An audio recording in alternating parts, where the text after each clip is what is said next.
Welcome and good evening, Buckeye Nation. This is the Wildman Chris Wilds, and you are listening to the Monday night call-in show for the OHIO podcast, coming to you live and in scarlet and gray tonight. Whether you're a first-time listener or a long-time listener, guys, you're all part of the Buckeye Brotherhood, so thank you for tuning in and spending your Monday evening with us. Now, before we dive into tonight's topics, just a quick reminder, we are the official Ohio State podcast of Scarlet Game Fansided. Make sure you hop on over to scarletgame.com. Check out our full audio archive, and you can find some of the best written Buckeye coverage articles out there. Great writers, great analysis, and all scarlet and gray all day long. Hey, we're also proud to be the official Buckeye podcast of The College Huddle. That's right. Head on over to thecollegehuddle.com where you'll find over 80 college football podcasts from across the nation covering every team, every conference. It's the ultimate huddle of college football voices, and we are right in the thick of it, guys. Now listen, Buckeye family, we need to help. You're helping keeping this community growing. So please like, subscribe, share this and every episode of the OHIO podcast with all your friends on all your different social media platforms. The more you share, the more we grow, and the more Buckeye fans we bring into the fold. That's what it's all about, guys, is building up this community. And hey, if you really love what we're doing, and I know a lot of you do, consider becoming an official member by just smashing that join button right there on YouTube. So why do that? Well, let me break it down for you. First, after your first renewal, you're going to get a free t-shirt. Next, free shipping from our online store. You're going to get exclusive members-only content, which Eric and I are actually getting ready to drop a very juicy video there. And guys, hot off the presses, you see it here right beside me. Free digital access to our massive Ohio State Preview magazine, guys. The digital edition is available right now, and we're going to have a limited number of hard copies shipping out to us in about 2 weeks. So get in on those while you still can. All right, Buckeye Nation. The phone lines are open 567-483-1999. You know the drill. Let's light them up. We're going to ask to try to keep the calls around 10 minutes apiece if at all possible, just so we can hear from as many of you as possible. And listen, new callers, don't be shy. We want to hear from you as well. Whether it's your 50th call or your very first, this show is for every single Buckeye fan out there. And before we dive in, please remember, Super Chats are always appreciated. It helps to support the show and keep us able to bring you this platform on a regular basis. So, guys, just want to say thank you for tuning in. The chat is hopping already. I see that. Kevin Calgill out here in the chat. We got CW2. Tyler's in the chat. Vader, always good to see Vader. Sean, thank you. Sean, always great to see Sean out in the chat.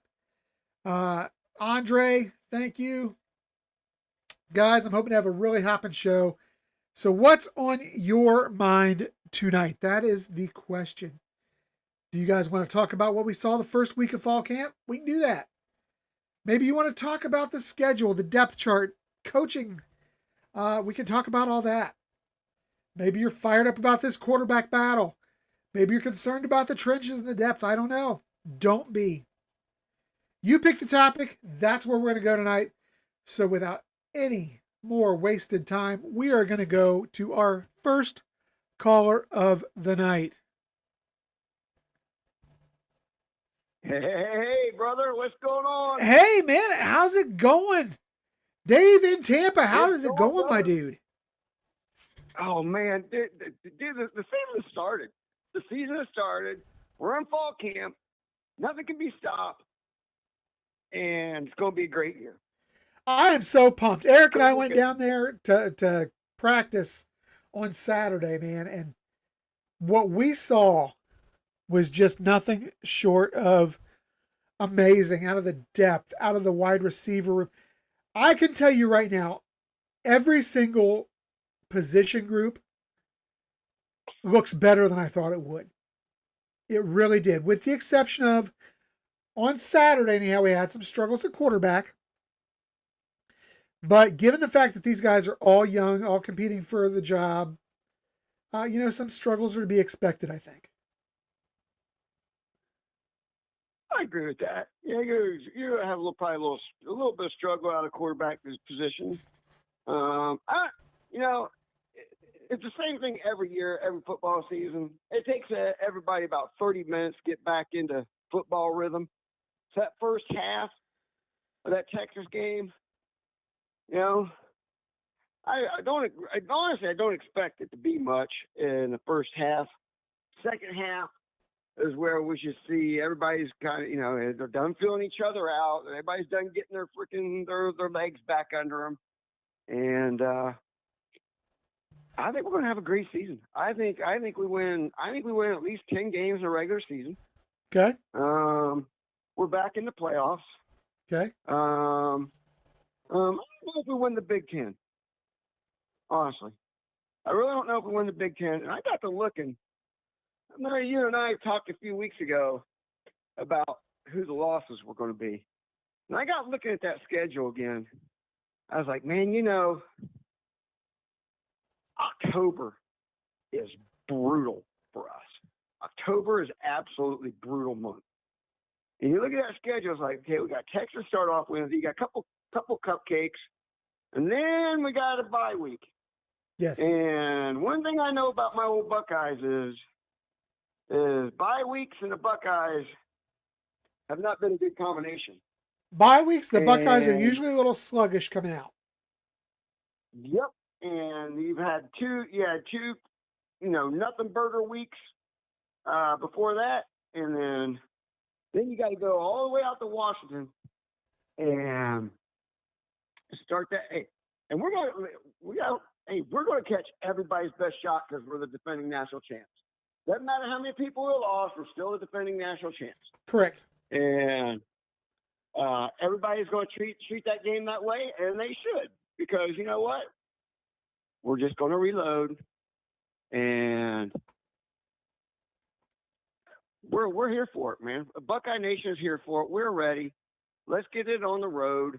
And hey, what'd you think about? Well, you got to look at all the receivers, right? What'd you think about my guy Brandon Ennis? Brandon, a different level this year, Dave. I can see it in practice. This guy is a leader out there on the field. To me, I think he solidified himself as that starting slot guy, that starting third receiver on the field. But more than anything, like I said, his leadership, he is a different type of player right now. And, we all know, well, we all think what we know. We all think we know what we're getting in Jeremiah Smith. But, oh, my God, I'm going to tell you, Dave, I don't know that this guy isn't better than last year, believe it or not. Jeremiah Smith is in midseason form right now. He was making plays that no human being should be able to make in practice on Saturday. Yeah, and then Carnell Tate, he's going to be very, very solid. I think a great word for Carnell Tate is reliable. He's got reliable hands. He's got good speed. He's tough.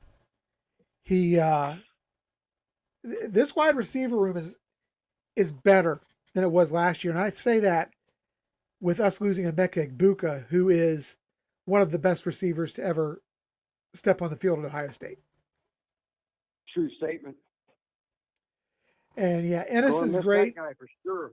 But I'll tell you another guy who's great. You want to flip over to the other side and talk about somebody who's playing at a different level. Man, Kenyatta Jackson Jr. He is so intense. He has established himself as a vocal leader on that defense. And I said this the other night. Yes, I know Caleb Downs is the best defensive player in the country. Make no mistake about it. That defensive line room belongs to Kenyatta Jackson. And he is so intense and so jacked and taking ownership of that room, and I think taking ownership of the defense in general. He is just up here. Last year he was good and he showed talent. This year he's showing something different. Guys, people who think the Buckeyes are going to just sit on that national title or have a letdown season had better think again. because it's not happening. I agree. I think everybody's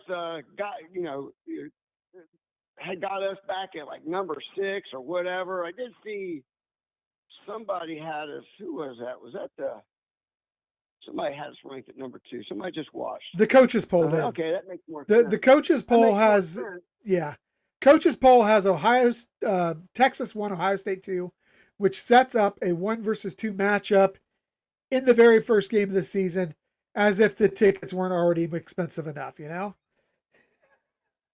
Yeah, I told you a while back ago, I said I always liked the coaches poll. I always thought it was probably more accurate of the polls. Well, they're the people who know. They're the guys who study the game. Exactly. They're the guys who study the game. They go out and recruit talent. They see talent every day, close up. They know better than some yuck who bald-headed little scrawny nothing dude that doesn't know anything about anything, but is an SEC homer. Therefore, everything that comes out of his mouth, is laden with gold. And for anything could be further from the truth, So, yeah, I think that the coaches poll I saw, I was like, man, that's pretty spot on. And I just, can't. I'm ready to get on. I'm tired of talk. Let's get on. I'm tired of hearing about freaking Texas and they're this and they're going to reload. It's like, hello. We are the Ohio State. That's what we do. That's what we do. Texas. Exactly. You've been gone for 15 years into mediocre land, and now all of a sudden you're crowned the freaking greatest thing since sliced bread because you're in the SEC and you got a quarterback with the last name of Manning who hadn't proved anything. Yeah, that's absolutely right. Peyton Manning, to me, and I've said this all off season, is nothing more than a name riding his uncle's coattails. That's all he is right now. He has to get out there and prove it on the field. Is he a good athlete? Yes, he's a good athlete. I'm not going to deny that. Oh, he's quite the his athleticism. Does he have? It's top notch. Yeah. Does he have a talented arm? Absolutely. But guys, Texas lost just as much, if not more, than what Ohio State did. And Arch is a first-year starter, just like Julian or Lincoln. So, I think all the people running around with their horns up in the air need to stop and do some contemplative analysis and really think about all the trash they're talking. Because to me, I haven't seen it yet. You got to show me. I'm with you, brother. Show me first, man. Especially when you haven't done anything yet. And all of a sudden, you're the best thing since sliced bread? What? And that's funny that Ohio State never gets that type of treatment. But if you're anybody else, oh well, then we'll just go ahead and crown you the national champs, and your quarterback's going to be the Heisman Trophy winner. Oh, that's right, you're in the SEC. Wasn't nobody crowning Texas anything when they're in the Big 12. Yeah. It was always, is Texas going to be back this year? And as far as I'm concerned, you ask the same question this year. Is Texas going to be back?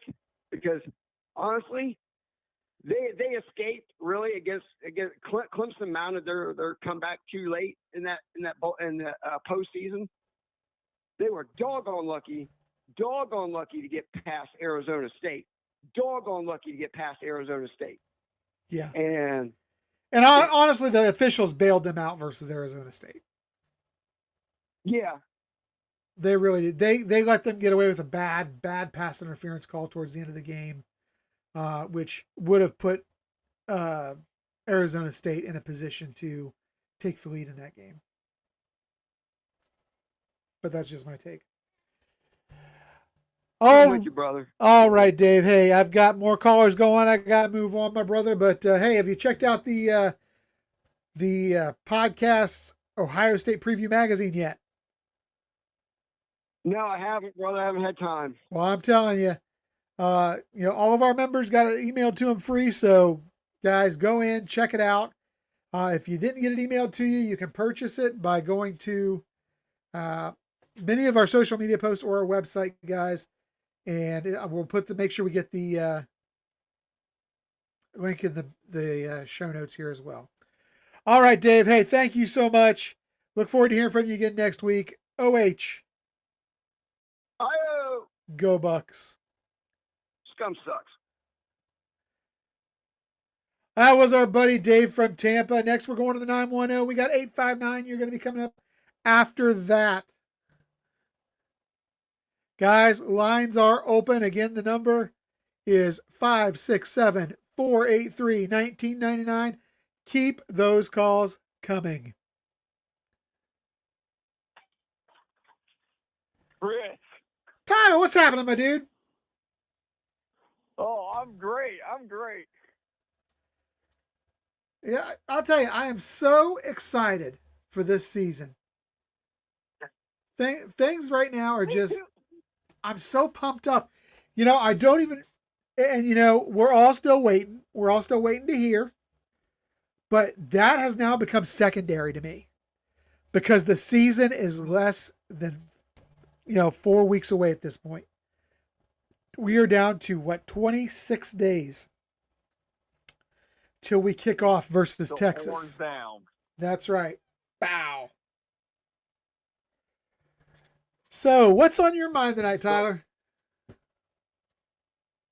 So I want to go and continue off of what Dave was saying. Roll it, Chris. Who was the best team Arch Manning played as a starter? That would be Mississippi State. Is that the same Mississippi State that lost to Toledo? That would be the exact same Mississippi State that lost to Toledo. So let me get this straight. So Mississippi State, who won two games or 3 games last year, is somehow more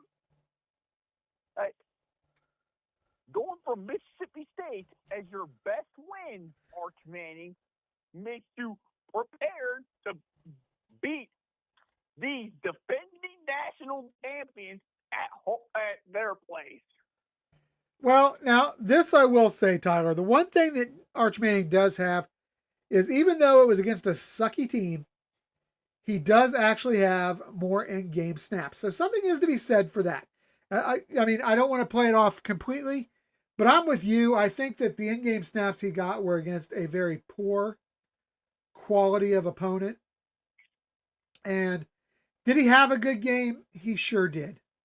There's no denying it. He went 26 of 31, 325, 2 touchdowns. But at the same time, this is the same Mississippi State that got beaten up by a MAC team. And I don't mean got beaten up because they lost to Toledo worse than they lost to Texas. Yeah. So what is that telling me more, Chris? Is that telling me that Arch Manning, you're that good, or Mississippi that bad? Mississippi State that bad? I think it's a little of both. I think it's somewhere in between. I think Arch Manning is a good quarterback. He is not worthy of all the praise and hype he's getting at this point, though. And that is my main issue, is he is just not, he's getting way too much hype and praise for somebody who has accomplished nothing to this point. For somebody who has sat behind a 7th round draft pick for the last 2 seasons. If you were that damn good, why were you not out there on the field in his place? Exactly. But, and another question I have with this hype of Arch Manning going this game. So, if what I heard just a few minutes ago is true about one of their offensive linemen getting hurt, and Brandon Baker getting hurt.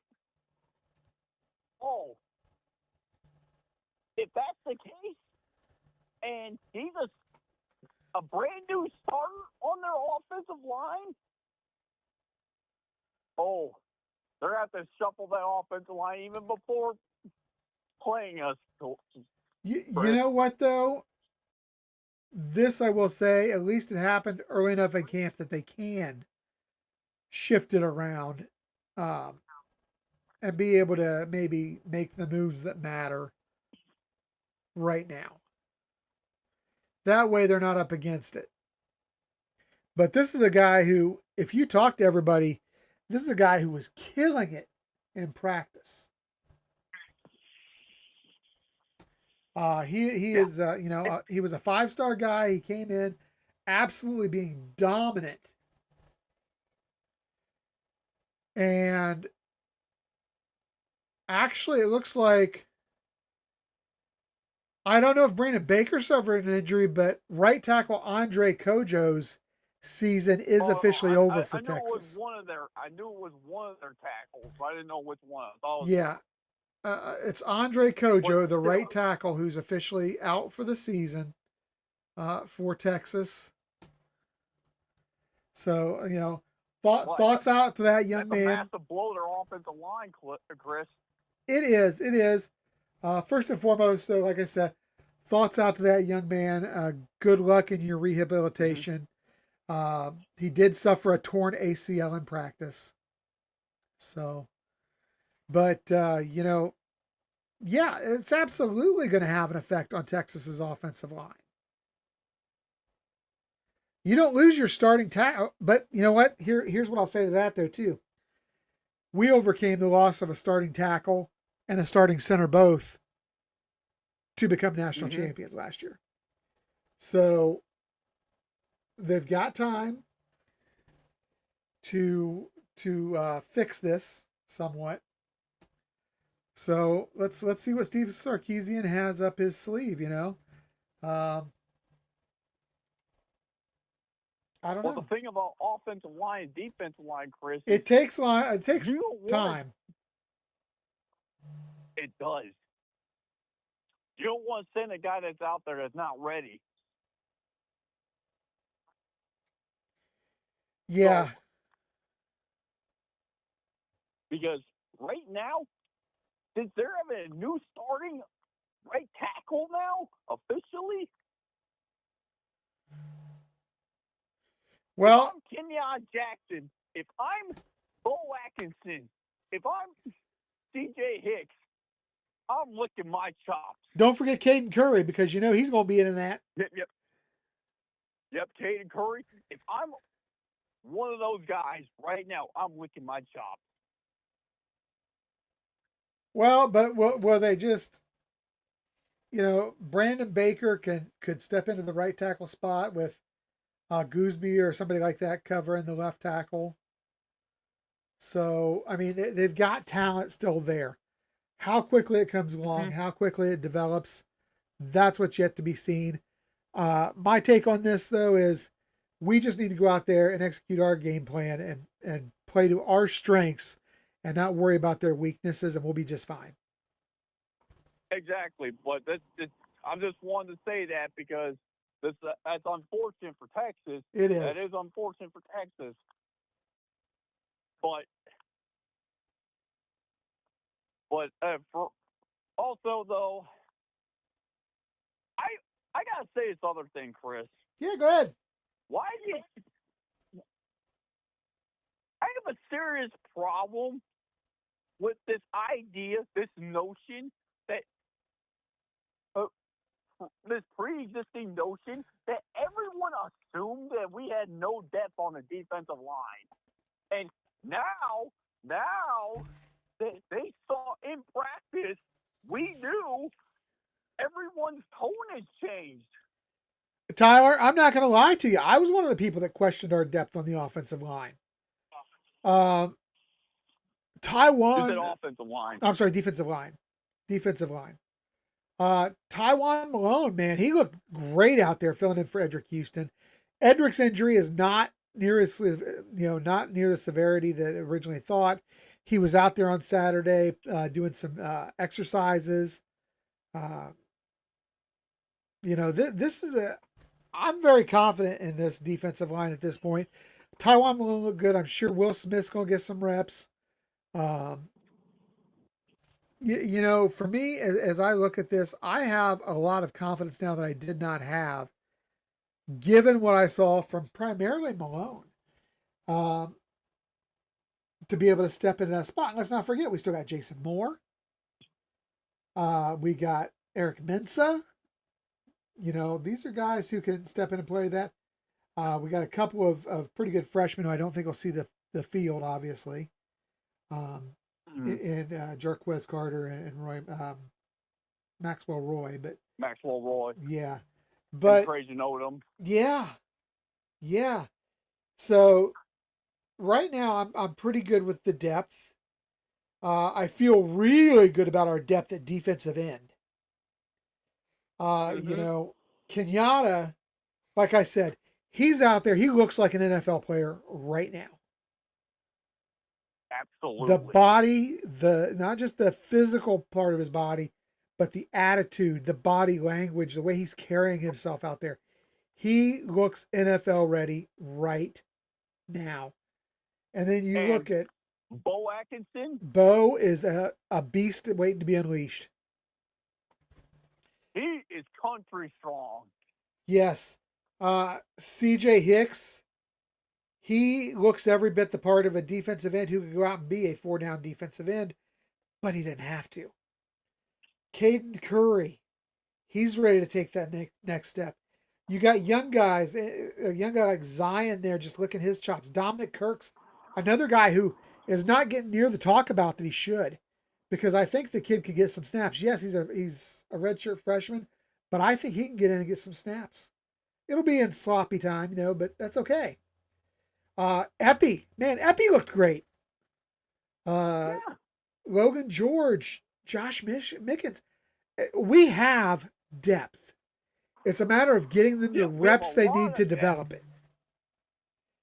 Ryan Day and Matt Patricia just have to make sure, and Larry Johnson have to make sure that those guys at the end of the list are getting their reps so that they're getting game time snaps and they're ready to go in the event we need them.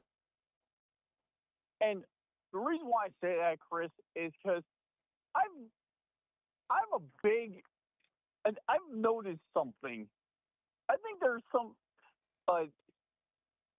there's a little confusion on the word, on lack of depth and inexperience.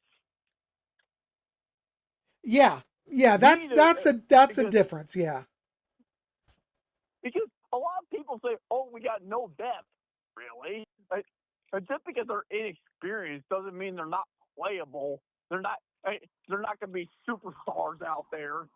Just because, and the way that people are saying that we got no depth is making it seem like we have no one in the defensive line room. Period. Yeah, you're right. We've got depth for days. What we lack is game time experience. And that's where I'm saying Ryan Day, Larry Johnson, Matt Patricia need to get these guys in for as many snaps as they can. And if you look, we're going to have opportunities. Yes, Texas, you're probably not going to see a lot of these guys. But Grambling and you're not. And OU, man, there's no reason we should not see these guys versus those against teams. Grambling and OU. Yeah. What I don't understand is whenever I hear the beat media say, "Oh, we got no depth," I'm like, "Do you understand what you're talking about?" But you're making it Tyler, these are the same people who are telling you that we don't have a real quarterback competition. There is a real quarterback competition.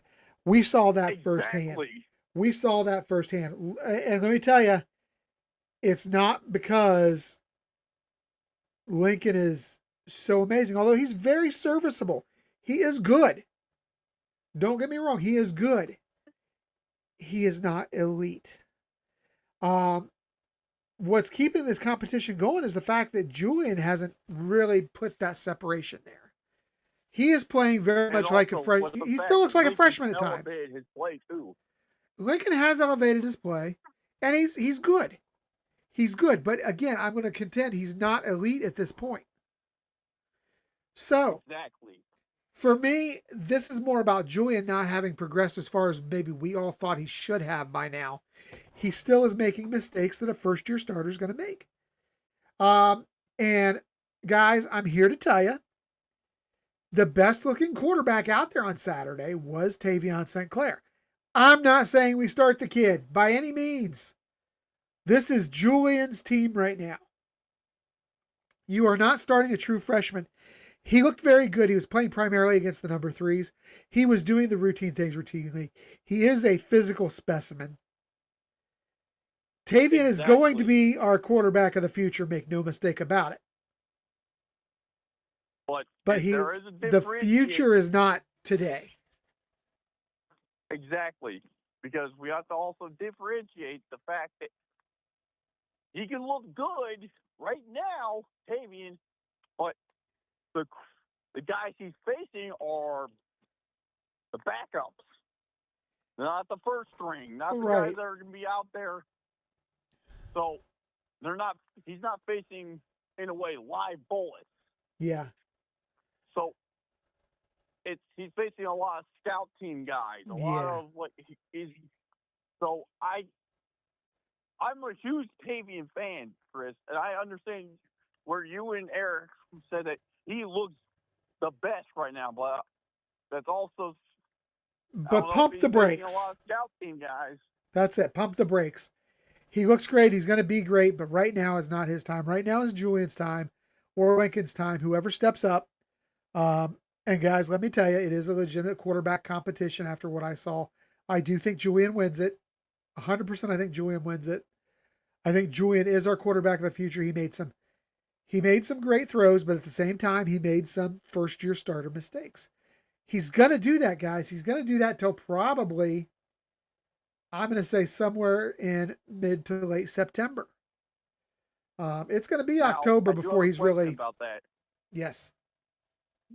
When do you think Ryan Day is going to make that decision officially?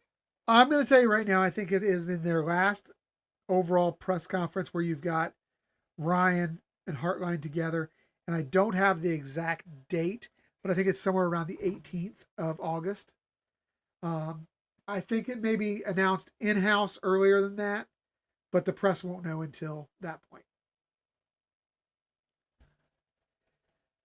All right, Tyler. Hey, I got to run. I've got a couple more callers in queue. Appreciate the call, brother. And absolutely thank you for all you do. OH. IO. Go Bucks. Go Bucks. All right, 859. We got you coming up here just momentarily, everybody. Just let me remind you to go head on over and check out our great preview magazine. You can catch that on several of our social media sites. You can hit it off of our homepage on theohiopodcast.com, where you can purchase the preview magazine, which you see directly to my left, your right in this picture. Guys, lines are open, 567-483-1999. I just had somebody drop, so as of right now, 859 is my last caller.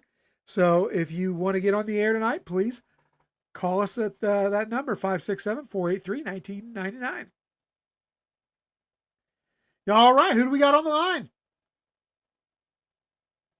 Hey Wildman, it's Vader. How are you doing tonight?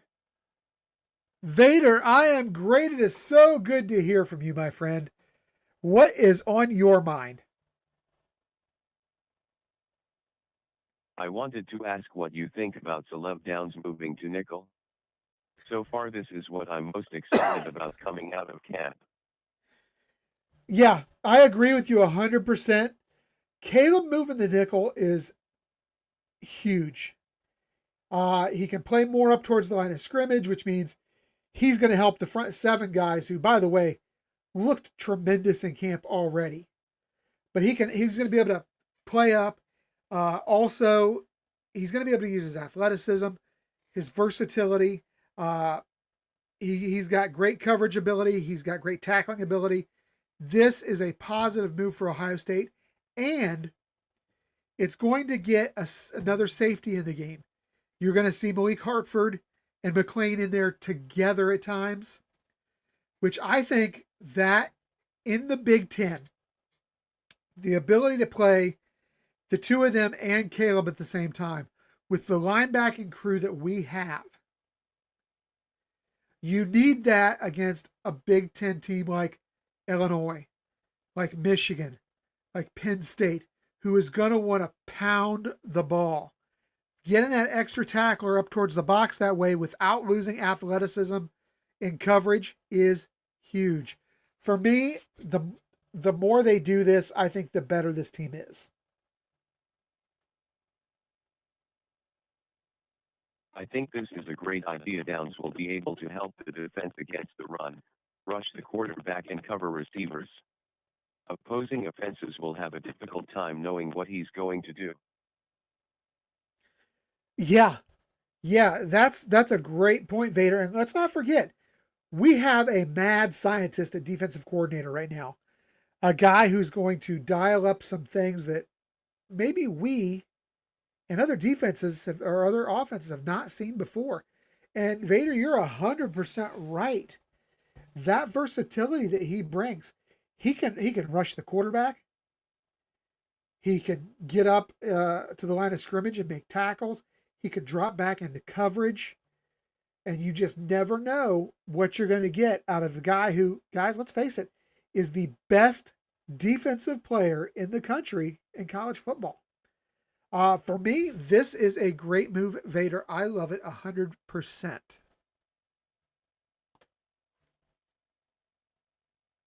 The other thing, why do the major sports networks insist on hiring on-air personalities that refuse to treat the Buckeyes fairly? First it was Howard, then Feinbaum, and now Pizza Boy Dave. We have the biggest fan base and always have best ratings. We should be treated with more respect. Yeah, I 100% agree with you on that as well. And I'm sure everybody's seen my video about Pizza Boy. I have a problem with it. And I know what they're trying to do is get the energy, get the edginess of a Pat McAfee in the booth. This guy is not the way to do it. This guy is not going to last. He's going to say or do something so outrageous and stupid that Fox is going to end up in trouble over this. He is taking away the credibility that you spent all this time to earn. Feinbaum, Dumbo can just fly away with his big ears. I mean, I don't care. I don't even pay attention to Feinbaum. I've dropped a couple videos on him, as I know the Wolverine Slayer has as well. To Feinbaum, he very rarely makes a valid point, and usually when it is a valid point, it's something that's came from the mainstream media that he's just regurgitating. And there's a lot of that going on right now where people just regurgitate what they've heard earlier. But Pat McAfee, I love his energy. I love what he brings to the kickoff show over there. I do. But Dave Portnoy does not have that same energy. He is loud, he is negative, he is obnoxious. And whereas McAfee played the game and can provide intelligent commentary based on a knowledge of the game, all Frat Boy knows is cold pizza and trust funds. He knows nothing about the game of football. He's an absolute idiot. And how he, if it wasn't for the fact that he could pay for his own show, no one would even know who he is. And honestly, for Fox to make this move just sickens me. So this is something where, there's not a lot we can do about it as fans, short of tuning out. And hopefully what we're going to find is that maybe there's going to be an option for all of you very soon as we approach this season. Maybe there's going to be a YouTube alternative pregame show that might just pique your curiosity and have you turning away from Fox Big Noon Kickoff.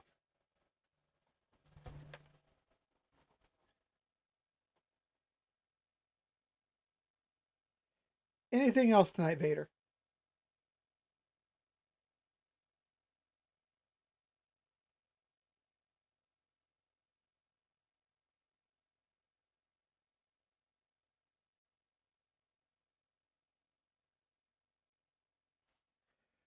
All right, let's see here. Give Vader a little time there, as I know that he has to register his responses. But TG, yeah. Andre said Portnoy can go kick rocks, and I 100% agree with that. Dimwitty Dave, you know, going to drive away the fans from Big Noon. I 100% agree. Paul Feinbaum, yeah, what a clown. Looks like a clown without makeup. You are 100% right. And the guy has no knowledge. Well, I shouldn't say has no knowledge of the game. He's got a hell of a lot more than Dave Portnoy. But he's just, to me, he is not. He's not where it's at. He's an SEC homer who likes to get out there and run his mouth. And right now, and Sean, I see you in the queue. We'll get to you here momentarily as Buck Vader dropped his call. I don't know whether he was just done or whether we had some technical difficulty there. But Vader, great call. But getting back to Feinbaum, he's a guy that's very bitter about the fact that the SEC has not even contended for a title in the last 2 seasons. And guys, I'm here to tell you, I don't know that they contend for one this season either.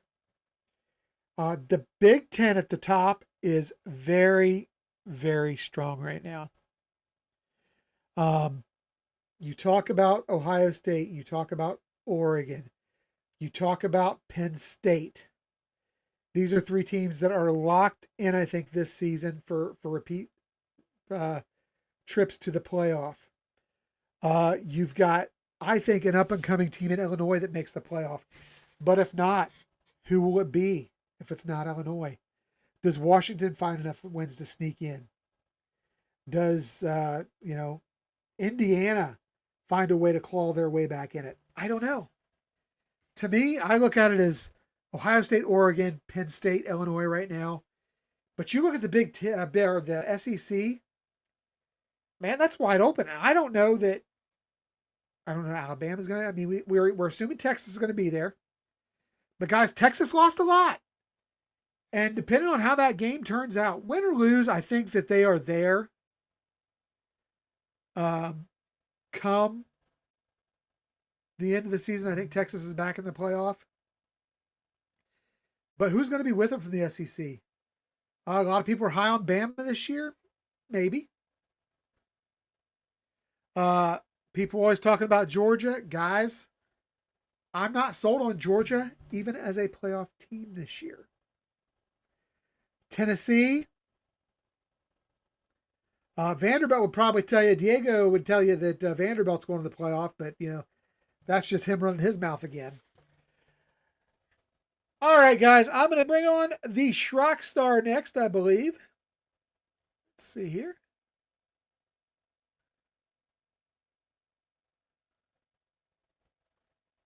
Sean, my brother, how are things going? Great. I tell you what, man, I just want to give you and Eric a lot of credit and props, man.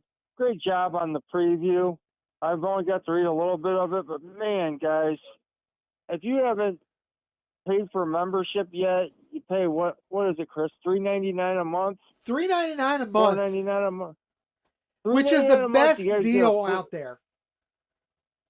You get a free T-shirt and you get this awesome preview magazine. It's well worth it. These other sites that you become a member for, they don't give you crap. Not only do you get the members, you get the free T-shirt, and it's a great quality T-shirt, not a cheap T-shirt. Great quality. You get the preview magazine, which is awesome, and you get members only content, man. You can't beat it. What a Which, great deal, man. I love it. let me tell you, Sean, Eric and I are about to drop a very juicy members only video. That's going to be coming up here in the next day or two. Very, very juicy with some behind the scenes information about a couple of guys on the team. So that's going to be coming up soon.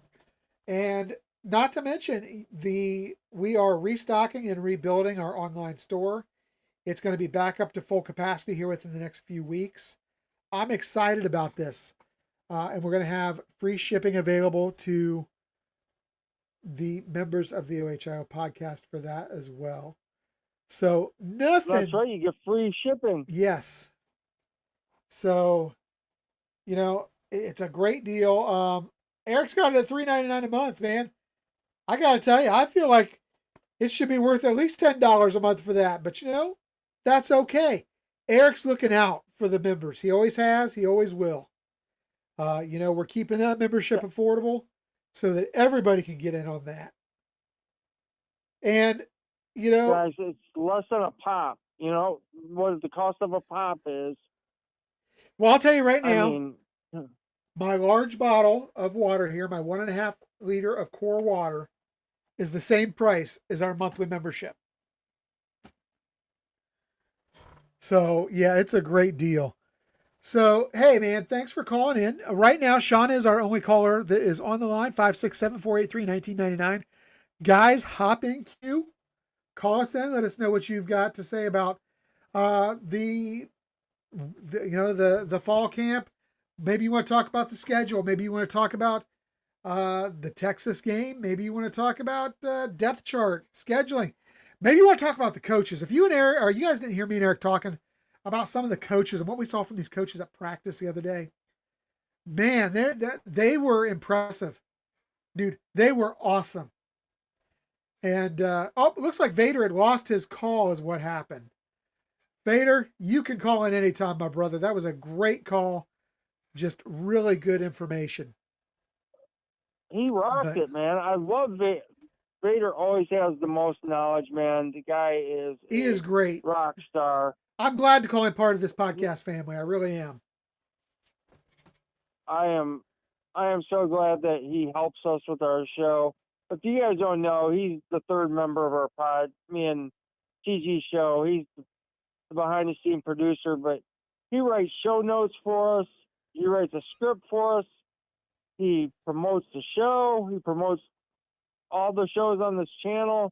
He does a lot of hard work that we wouldn't be able to do what we do without him. So I love the guy. He's not only a great producer, he's a great friend, and he deserves all the credit in the world that when it comes to me and TG show, because he helps us a lot. If it wasn't for him, me and TG wouldn't get to rock it the way we do. So we appreciate you, brother. Absolutely. Thank you for all that you do, Vader. Absolutely. So, Sean. And tomorrow night. Oh, go ahead. Tomorrow night, Chris, I just want to drop this. Tomorrow night, guys, we're going to have former Buckeye quarterback Steve Belisari in the lounge tomorrow. In the podcast, the Buckeye Lounge tomorrow night. Steve Belisari going to kick it with us. That's awesome. Absolutely awesome. And I know that you have a big announcement that'll probably drop next Monday's show about the, is it the following week? We don't want to let it, we don't want to let it out of the bag. We don't want to let it out of the bag, but is it that next week that's the next big show? Well, we're going to have two members on that yes. show. Then the following week, well, let's just say the next 3 weeks, people, we got former Buckeyes coming on. That's right. So all you 3 weeks. Do not want to miss that. The Buckeye Lounge with Sean and TG. They do a great job, get some super interviews. And you can catch that right here on the OHIO Podcast Network. So, Sean, let's talk a little Buckeyes real quick. We spent a little bit of time cleaning house.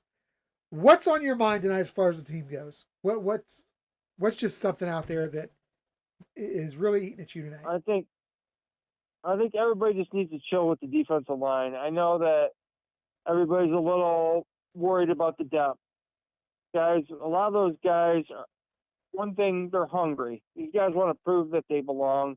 They've been waiting for their chance. Kenyatta Jackson, Jaden Curry, both those guys got a lot of snaps last year. They got a lot of playing time. Edric Houston was a starter. Caden McDonald had a lot of playing time too.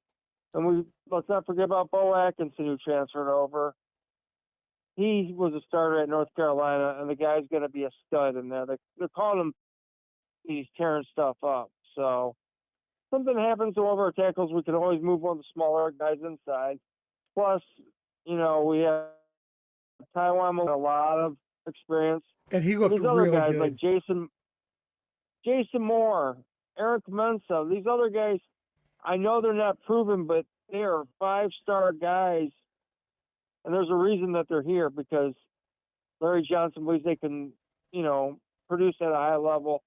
So maybe we're a little unproven, but that doesn't mean they're, like Tyler would say, that doesn't mean they're unplayable. So everybody just, let's calm down. Let's give these guys a chance to see what they can do. They're hungry because those guys want to prove that they're worthy of being starters. Let's see what they can do.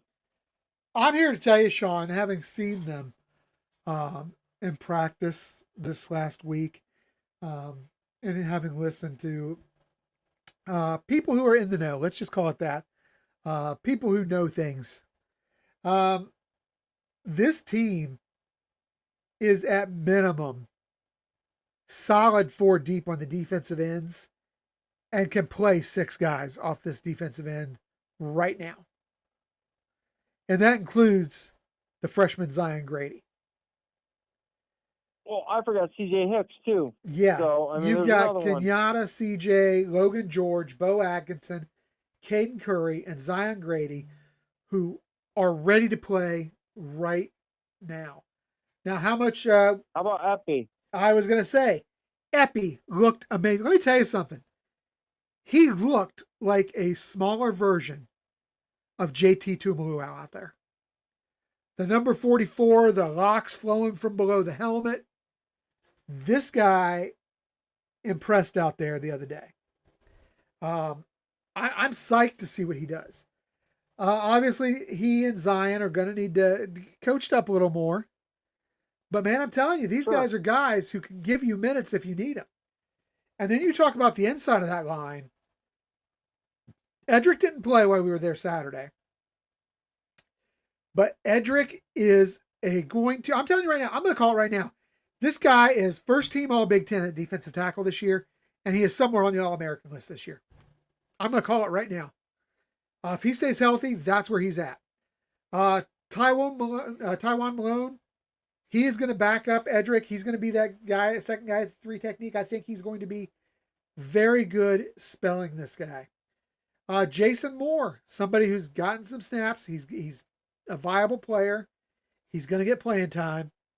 And you flip it around to the nose tackle. You got Caden, who, when he was in, was a wrecking ball last year. How many times did he make a big play on defense or special teams last year? He took every advantage of his opportunities. Yes. The goal line stands, they always put him in down there. Yeah. Look at the Penn State game. Yes, he takes advantage of his opportunities. Will Smith Jr., a young, hungry guy with a big legacy to try to live up to.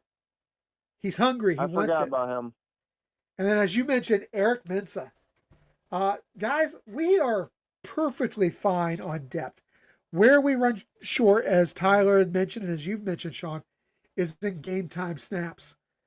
So the key is to get a lead and then play with that lead and get these younger guys, these less experienced guys in there to get those key game time reps so that when we're in the heart of the Big Ten schedule against those potential playoff teams in Illinois and Penn State, and when we get to team up north,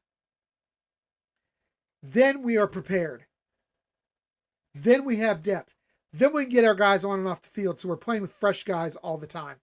That is the task for Ryan Day, Larry Johnson, and Matt Patricia in the early going. And by the way, let me tell you, Larry Johnson spent a lot of time right out there on that field coaching up Saturday. And Larry, if you're watching, let me tell you, I love the hat. You were rocking that hat. I want one of those. He had one of the bucket hats with the little bill flipped up on it. He was rocking it. And he looked engaged and active, and he definitely did not look like he was at his age. This guy looked like a young coach out there talking him up. Well, Chris, you hit it on the head, man. We need to get these, not only on the defensive side of the ball, but the whole team. We need to get these guys more reps when we get leads. We get blowouts, because it solves two problems right there. It keeps these younger guys engaged where they're getting playing time, so they're not wandering around in the transfer portal. That's correct. And you're getting them a lot of game time reps, because you never know when someone's going to get hurt, and you're going to need this guy. And if you can get them game time reps, then you can see on film what they're doing wrong, and you can coach them up to make them better. So these guys need to get their reps in. I mean, and not only keeps them engaged, they're going to be ready to play just in case someone goes down. I mean, last year, the only thing I can really complain about Ryan Day last year was he didn't get sane enough reps. And now you see where we're at now. Knew he was probably going to be the starter. Yeah, we're in a position now that we're suffering from that, because he's now making his freshman mistakes and trying to work those out right now. He's going to be good. Guys, don't think I'm knocking the kid. He's going to be good. But we're going to have to be patient with him. We're going to have to understand he's going to make freshman mistakes. Braxton Miller did. I mean, we had to play him as a true freshman. This guy isn't a true freshman, so he got a year under his belt. He got some reps. He got a chance to learn from Will Howard. Got a chance to observe. So Ryan Day did say that Julian was the smartest quarterback he's ever coached. They picked up the playbook faster than anybody else has ever picked it up. The kid is intelligent. He throws like Aaron Rodgers. Throws a pretty ball. He won the Elite 11. I mean, the GOAT wanted him to be the next quarterback at Alabama. That's so right. That should tell you something. If Nick Saban wants you, that means you're pretty damn good. He don't miss too daggone often. No. All right, Sean. I got me a couple callers in queue, buddy. So good. I'm going to go ahead and move on. Hey, thank you for the call. Always great, guys. Tune in to Sean and TG on the Buckeye Lounge tomorrow night, 8 p.m. All right, Sean OH. I.O. Scum sucks. Go Bucks. And speaking of the Buckeye Lounge, we have the other half coming up next, and I see a familiar number behind that. Hang with me, brother, and we'll get to you. TG, what's happening? What's happening? I'm in such a damn good mood tonight, TG. I can't help myself. I'm sitting here nursing a bum leg, but I am excited. I am so pumped up right now. We are less than 4 weeks away. Breaking from Texas, I know. But did you see the breaking? So that's what I was going to talk about. The right tackle? The right tackle with the ACL? Yeah, man, I just saw that. Yeah, I was like, oh dang, man, training camp of all things too. Injuries happen, but it happened early enough that maybe they'll be able to fix their right tackle problem and don't have to adjust it mid-season like the Buckeyes did last year, hopefully, because I ain't gonna remind you, like, hey, look, you never know the kind of depth you have, right? Because even offensive line is like it's hard. First, like the two hardest positions to replace. As far as backup, quarterback is number one, offensive line is number two. Because I remember 2014, I think it was I don't remember if it was the left or right tackle, but I know it was a tackle of our offensive line that got injured, and we had to replace him with a defensive edge rusher because we didn't have a lot there to begin with. So I'm like, you better hope you got offensive line depth. Like, I'm not going to lie, for us at Ohio State, thank you, Justin Fry, for developing the offensive lineman, because if it wasn't for him doing that, we would have no depth at offensive line. So we're super lucky we had offensive line coaches and you had to develop depth. And let me tell you, TG, that was something else that I was really impressed by. We've got 3 coaches focusing on offensive line right now. 3. Yeah. We have, of course, our new offensive line coach, but we have 2 assistant offensive line coaches, analysts that are helping out with this. And they were all running different drills. What's that? I say, think about it. One came from Purdue and Oklahoma State, and these guys are super experienced offensive line coaches. Yeah, and I'll tell you, they were running all different kinds of drills. Bowen can sit back and really focus on managing this position group. Now, he was out there, don't get me wrong. The one thing I will say about Ohio State's coaches this year, none of them are just sitting back. They are all aggressive, if not more aggressive than the players, with the exception of Ryan Day, who's standing back, managing this team, which is what we all wanted to see. Now, he was side by side with Brian Hartline a good portion of the practice, which is what we expect. But these coaches were all right there. Yeah. These coaches are all so engaged. Like I said, Larry Johnson was out there on the field numerous times. You'd think a guy in his age would be, yeah. You think a guy his age might be hanging out a little more on the sideline, sending an assistant out there talking? No, he was out there talking to these kids. You had Brian Hartline really engaged with the kids. You had one of my favorites. And I had not witnessed this guy's coaching style in person, and there was 2 that really stood out to me. One of them was Keenan Bailey. I see why the players. I can see why the players love Keenan Bailey. He's intense, but he's so high energy. He is just like, he's young, man. He is. And yeah, it's kind of funny. You know, his level of energy is very reminiscent of like Anthony Schlegel. Just that high, just kind of high energy, just kind of off. I don't want to say crazy energy, but that's almost what it is. It's almost like a high, crazy energy that just gets everybody pumped up. I mean, it got the players pumped up. It got the people watching the practice pumped up. We're a family-friendly show, so I'm not going to sit and repeat a few of the things he said. I'll paraphrase one of them, though. He's like, they're all coming over from the warm-up, and he goes, okay, everybody, grab a quick drink of water. We know what we're going to do. We're just going to go out there and kick some defensive line backside. Or defensive end backside. Yeah, he's just, and then they did this drill. And the energy. And then Carlos Lachlan.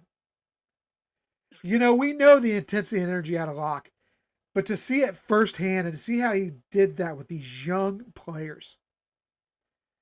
And I'll tell you, it was something to watch because he was not pleased with the performance of the running backs. We had a few dropped balls. We had a few fumbles. We had a few jumps off false starts. He coached them like old school, grab your face mask, get in your ear hole kind of coach. Now, he didn't do that per se, but man, he sent guys on laps. And there was one player, and I'm going to leave the player's name out of it because I don't want to embarrass him. But one young man who was sent to run a lap, and he was kind of dogging it a little bit. And he yells, he starts running afterwards, like, get your backside. Now I'm saying that nice. Moving. You are not in high school anymore. You better get it going. I mean, he's just, these coaches, the coaches are a next level sort of intensity this year that I don't think we've ever seen before. Think about it, too. Think about it. It's like, bro, this coaching staff, I mean, I'm not shocked either because, like, Lachlan had that reputation, I don't know, all the way back to when he was a volunteer coach, I think it was at Memphis, right? Yeah. Yeah. And Keenan Bailey, I'm not shocked. I mean, you know what's funny is, like, he is one of Ryan Day's right and left-hand men during the coaching profession, and I can see why Ryan Day kept him. Like, you know, people always say, you know, you don't hire your cousins. Like, I'm actually happy. Like, Ryan Day, you say whatever you want about his friends that he hires. like he hired a friend that knows exactly what the heck he's doing. And the good thing is too is that Keenan Bailey had spent a lot of time under Hartline, so everything that like Hartline has taught him about like when it came like what he knows when it comes to the receiver play, he is putting that in the tight end room, which I'm loving that. I'm like, because even though again Ohio State's always had great productive tight ends, like we've always had productive tight ends. It's not like our tight end play's ever been bad. It's just we never had a superstar like Iowa or like freaking Penn State. Like those guys had superstar tight ends. We've never really had that in a long time. And we're getting that in Max Clare. I believe we're going to get that in Jelani Thurman as well. I know a lot of people talk about his blocking. What's so funny is last year when he was blocking, he did it so well. So the fact that in a practice drill he blocked so bad, I kind of find that funny because I'm like, either you just got destroyed, or you just or either you just didn't put your full effort in the blocking. Because dude, you were putting defensive edge rushers on their backside last year. I remember against Tennessee and against Oregon, he was putting defensive edge rushers on their backside. He was putting them on the ground. I think he'll do better with blocking because it's like, dude, last year you were great. I don't know what happened to you in practice, but you better get back to what you were doing blocking wise from last year because last year you were great. Even your catching, that was the problem. But that's also but to be fair, you never really caught the ball like that, so I can give you that one. But come on, man. Yeah, but let me tell you, like Larry, I'm not he's very high energy. Thurman is. Thurman's very high energy. I think he's going to play a big role in the passing game. Can you imagine running a 2 tight end set, but putting Thurman and Max Clare out there? Who Max Clare is a much better blocker than he gets credit for, by the way. But of course he is, but people just don't pay attention to that as much as they should, because well, he played for Purdue. Yeah, you could run. You could run 12 personnel out there and have those 2 tight ends out there, and they're still receivers. So just because you've got 2 tight ends doesn't mean you're going to run the ball. Think about it. Bro, think about the complete 180. It's like when you're thinking about the pass catchers, you're not just thinking about the receivers anymore. Now you got to think about the tight ends. Like you're not just thinking about the receivers or the running backs. Now you're thinking about the tight ends. Like they got out as much of a complete 180 that is. Yeah, that tight end room is amazing, TG. Let me tell you right now, I really feel like we've got several guys who could play. I mean, that are going to get game reps. You talk about Claire. A lot of people talk about Thurman as another one that's going to get a lot of play. Don't sleep on Bennett Christian. Right, and let me tell you, that is Kazmarik's. Kazmarek is the leader of that room. Make no mistake about it. In fact, when things weren't going 100% right, Keenan Bailey got on Kazmarek. He's like, "Come on, Kaz, this is your room. Get it in order." Ooh. So, yeah, Kazmarek is the leader of that tight end room, and he is welcoming that responsibility. We have a wealth of talent and depth at tight end, and I'm going to tell you right now. And think about it. Like you get Kazmarek. While he might not be the most talented, he's still very efficient, very good as a tight end. But great blocker and good hands. Christian. Yeah. Yeah, like you got good hands and great blocker, but then you got Bennett Christian, who's improved as a receiving tight end, but is the best blocker on the team by far. Well, sorry to tell people, but it's true. He's improved as a pass catcher. TG, he was standing about 15 feet away from us. I can see why he's one of the best blockers on the team. The man is mammoth. He is huge. I know. He is frighteningly huge. I can tell just by looking at him. Bro, I'm like, dude, I wish I could be in person because I'm like, these TVs be making these guys look smaller than what they actually are, but in reality, these guys are bigger. Like, these whole high school players are, like, ripped. And then not only you get past him, but you got Max LeBlanc, the sophomore. Like, you got him. He's pretty talented. And then you got the 2 freshmen, Nate Roberts and Brody Lennon, 2 future studs. You can see Ohio State does really good as far as evaluation of talent. And the tight end room is one of those great because it's like, man, you got this wealth of talent. And it's like all of a sudden, and again, the tight end room in Ohio State has never been bad. As you said, we've never had a superstars. We've never had this much talent. Like the kind of talent we have in this tight end room is so different than what we've had in previous years. It really is. Like we've had productive, really good tight ends, but not this level of tight end talent. This is different. Like I'm excited for the future of the tight ends. And obviously, we already know defensive back. I'm excited for Devin Sanchez. I hear all the hype about him being the Jeremiah Smith of the defense. I'm like, if he truly is that, please get this guy on the field and because whenever he comes on the field, you're gonna have defenses. Because this is the thing. Imagine having Devin Sanchez and Jermaine Matthews on opposite sides. Who are you throwing the ball at? Which of the two would be the question? Because Jermaine Matthews is the best coverage corner, and if this Devin Sanchez is the freaking, if he's the Jeremiah Smith of the defense, like which one are you picking on? And don't sleep on the slot either, because if you have like Caleb Downs or you have David Van Olsen even moving in there, showing that he can move in and out. You also have Lorenzo. I know a lot of people don't think much about him, but he's pretty good as block He's corner, solid, yeah. in my opinion. He's a pretty good nickel. He's really good. So it's because let's be real, he can cover and he can also support in the run game as well. Like he's no slouch. Don't sleep on him. And then obviously we could go into the depth about Aaron Scott Jr., freaking Bryce West, who Ted Glenn Sr. himself said will be a superstar for the Buckeyes. And I can go on and on. And I know you guys talked about Archie Griffin's grandson? That's his great nephew. Very talented young man. Great nephew? Yeah, very talented young man. Probably not going to see the field for a while. But I really do hope that kid sees the field, because that kid got talent. I've seen some clips. That kid got some talent, and it's like, and he's a walk-on. Yeah, he is a tough kid. And it's not shocking. Yeah, and it's like, bro, but it's not. It shouldn't be new for Ohio State, because we've had walk-ons like Xavier Johnson who come on and made an impact on the team without ever needing a scholarship. Yeah. Like, we've seen those kind of stories before, and it's like, man. But it's like the talent, and then the safeties: Caleb Downs, Jalen McClain, Miles Lockhart, or Hartford. Which one is Malik Hartford? Because I know you got Miles Lockhart and you got Malik Hartford. Malik Hartford. So you got Hartford. Yeah. Bro, I mean, he's a dude. And then obviously we can either go deeper to the depth from like Royker to the freshman that came in, and it's like, man, it's ridiculous type of talent we got. A linebacker. I'm so happy James Laurinaitis is the freaking linebacker coach. Like, it's like you've reestablished what the linebacking room is supposed to be in Ohio State. Not like Ohio State's linebackers were trash.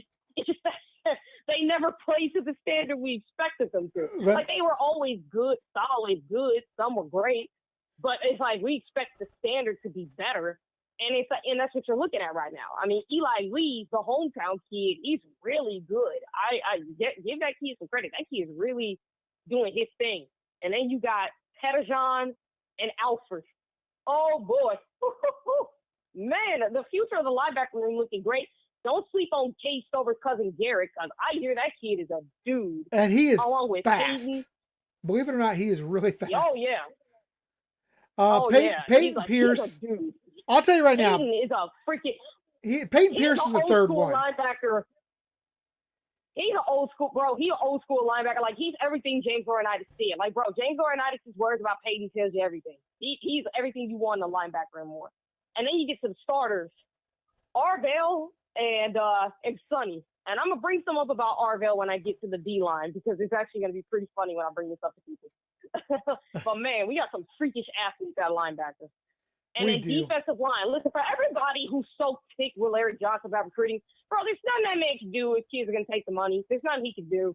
And, yeah, there is a kid that was thinking about flipping. Unfortunately, his name got mentioned. But there was a kid that was thinking about flipping, because it's like it's hard to pretty much, like, not want to be coached by the greatest, say whatever you want. He's the greatest defensive line coach in the history of football. I don't care what anybody says. Give me a reason.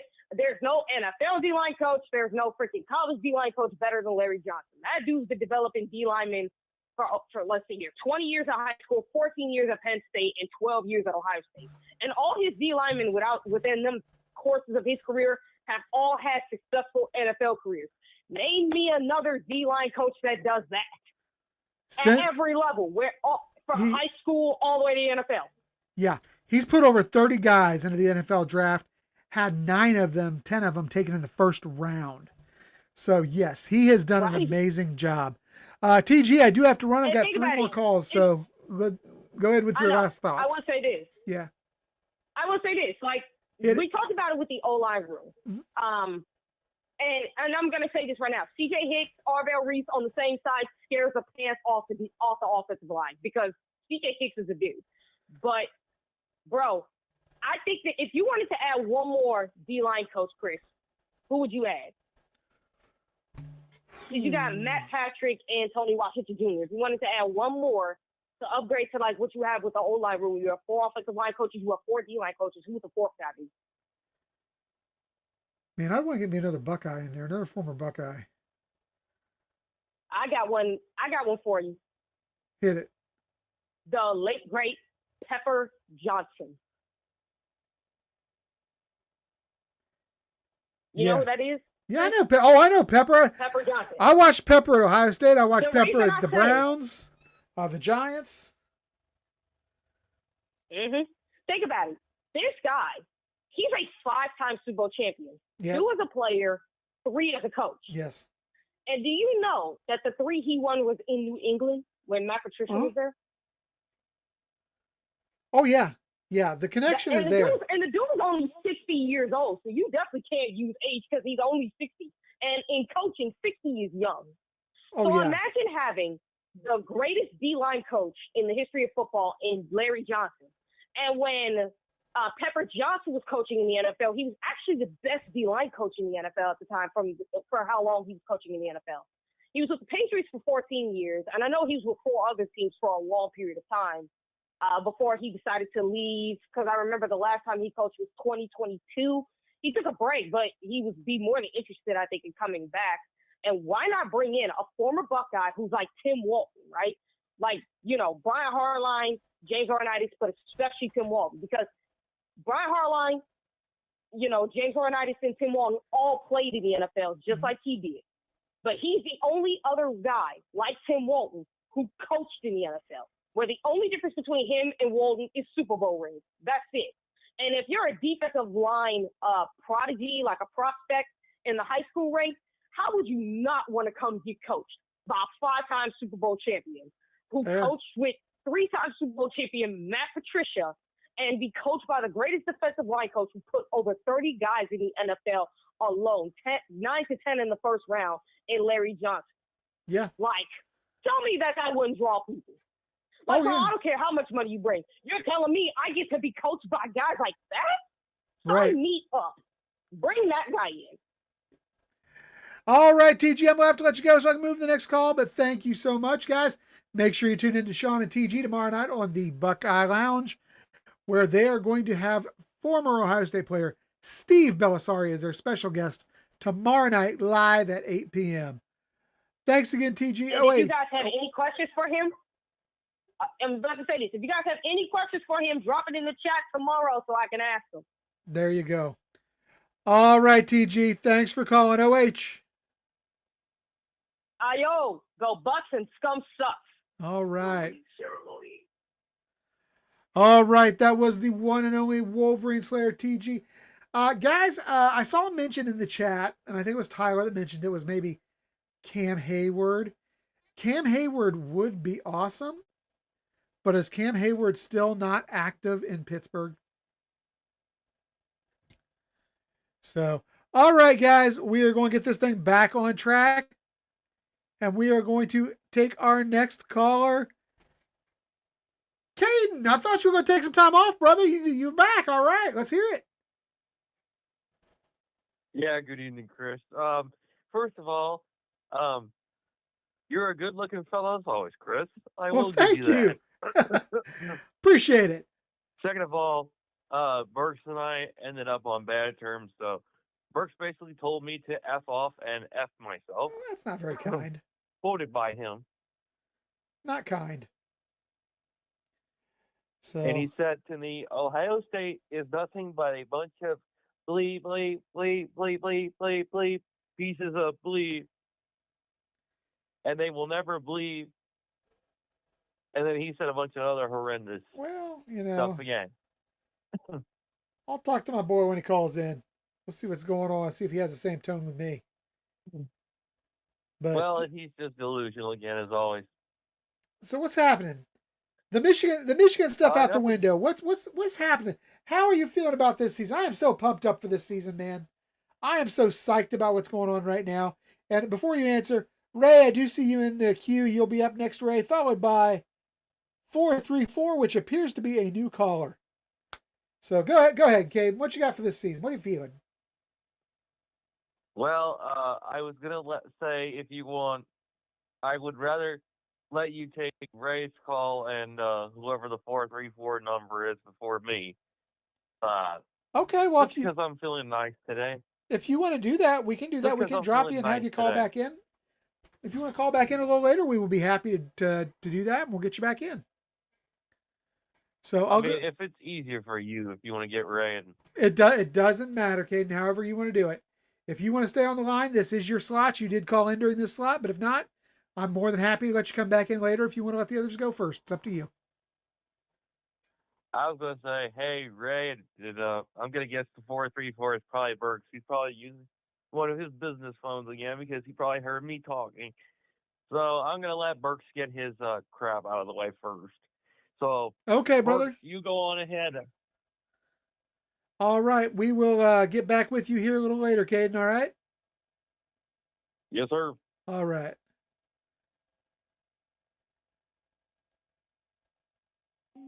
All right, Ray. So our last caller wanted to let you and the next caller go first. So we're gonna go ahead and get you he's on. a nice gentleman. He's Yeah, a real nice gentleman. That was a nice thing to do. So what's happening Yeah. tonight, Ray? What you feeling about tonight? Well, here we are another week, Chris. We're just not getting anywhere. When is the NCAA going to lay these penalties down? I think It's ridiculous. What are they going to do? Let it go right into football season now, or what? Well, their self-imposed deadline from the very beginning was September 9th. So it could go that late. I think it comes out before the start of the season, though. I really feel like we hear something within the next, I'm going to say 2 weeks. Do I have that? Do I have any facts to back that up? No, it's just gut instinct. But they had a self-imposed deadline of September. Come down on a Monday or a Tuesday or Wednesday, or it could be any day, or what? It could be any day. It could be any time. Not sure when they want to lay this thing out, but yeah, I feel like it's coming very, very soon. Um, I honestly think at this point, the squabbling is pretty much over. I think they're just finalizing what their plans are. I think at this point, you're probably done with any kind of negotiation, and they're coming out with how they're going to deliver whatever it is they're going to deliver. We don't know. We have hopes. We have thoughts, but none of us are in that room, so we can't say for sure. But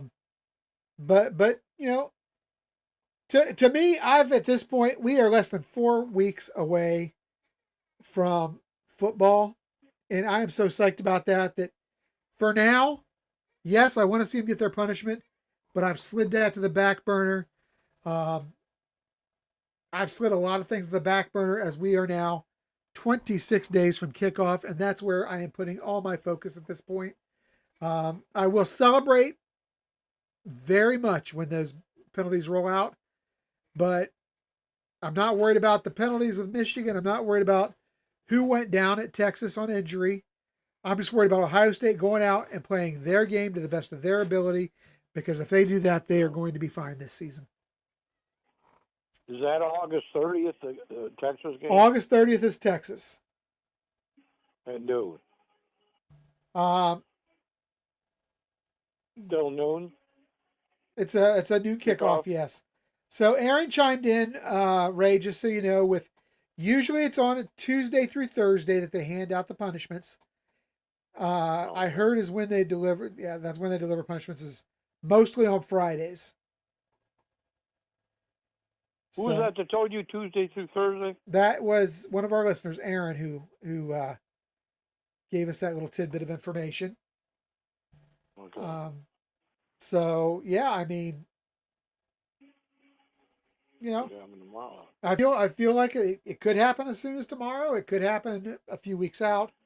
My big thing is I really feel like it will happen before the kickoff of the season.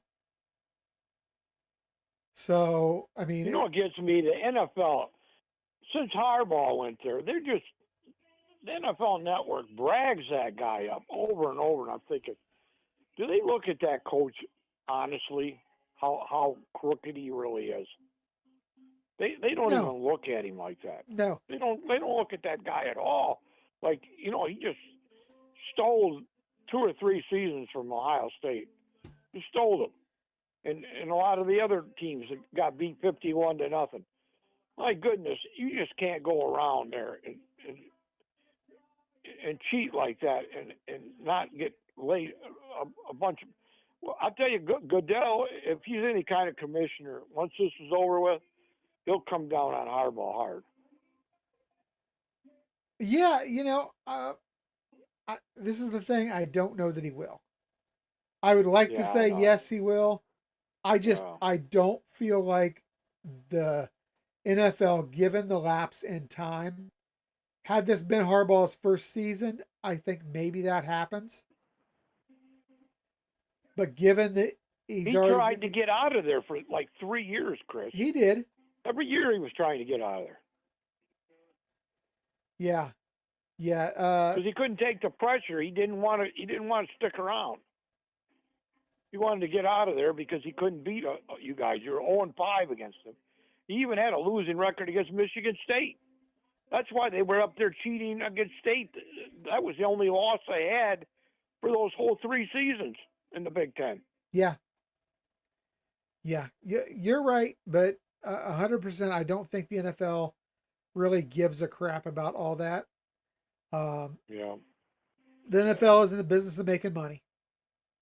Yeah. And that's where their focus is. Well, that's the way Michigan is.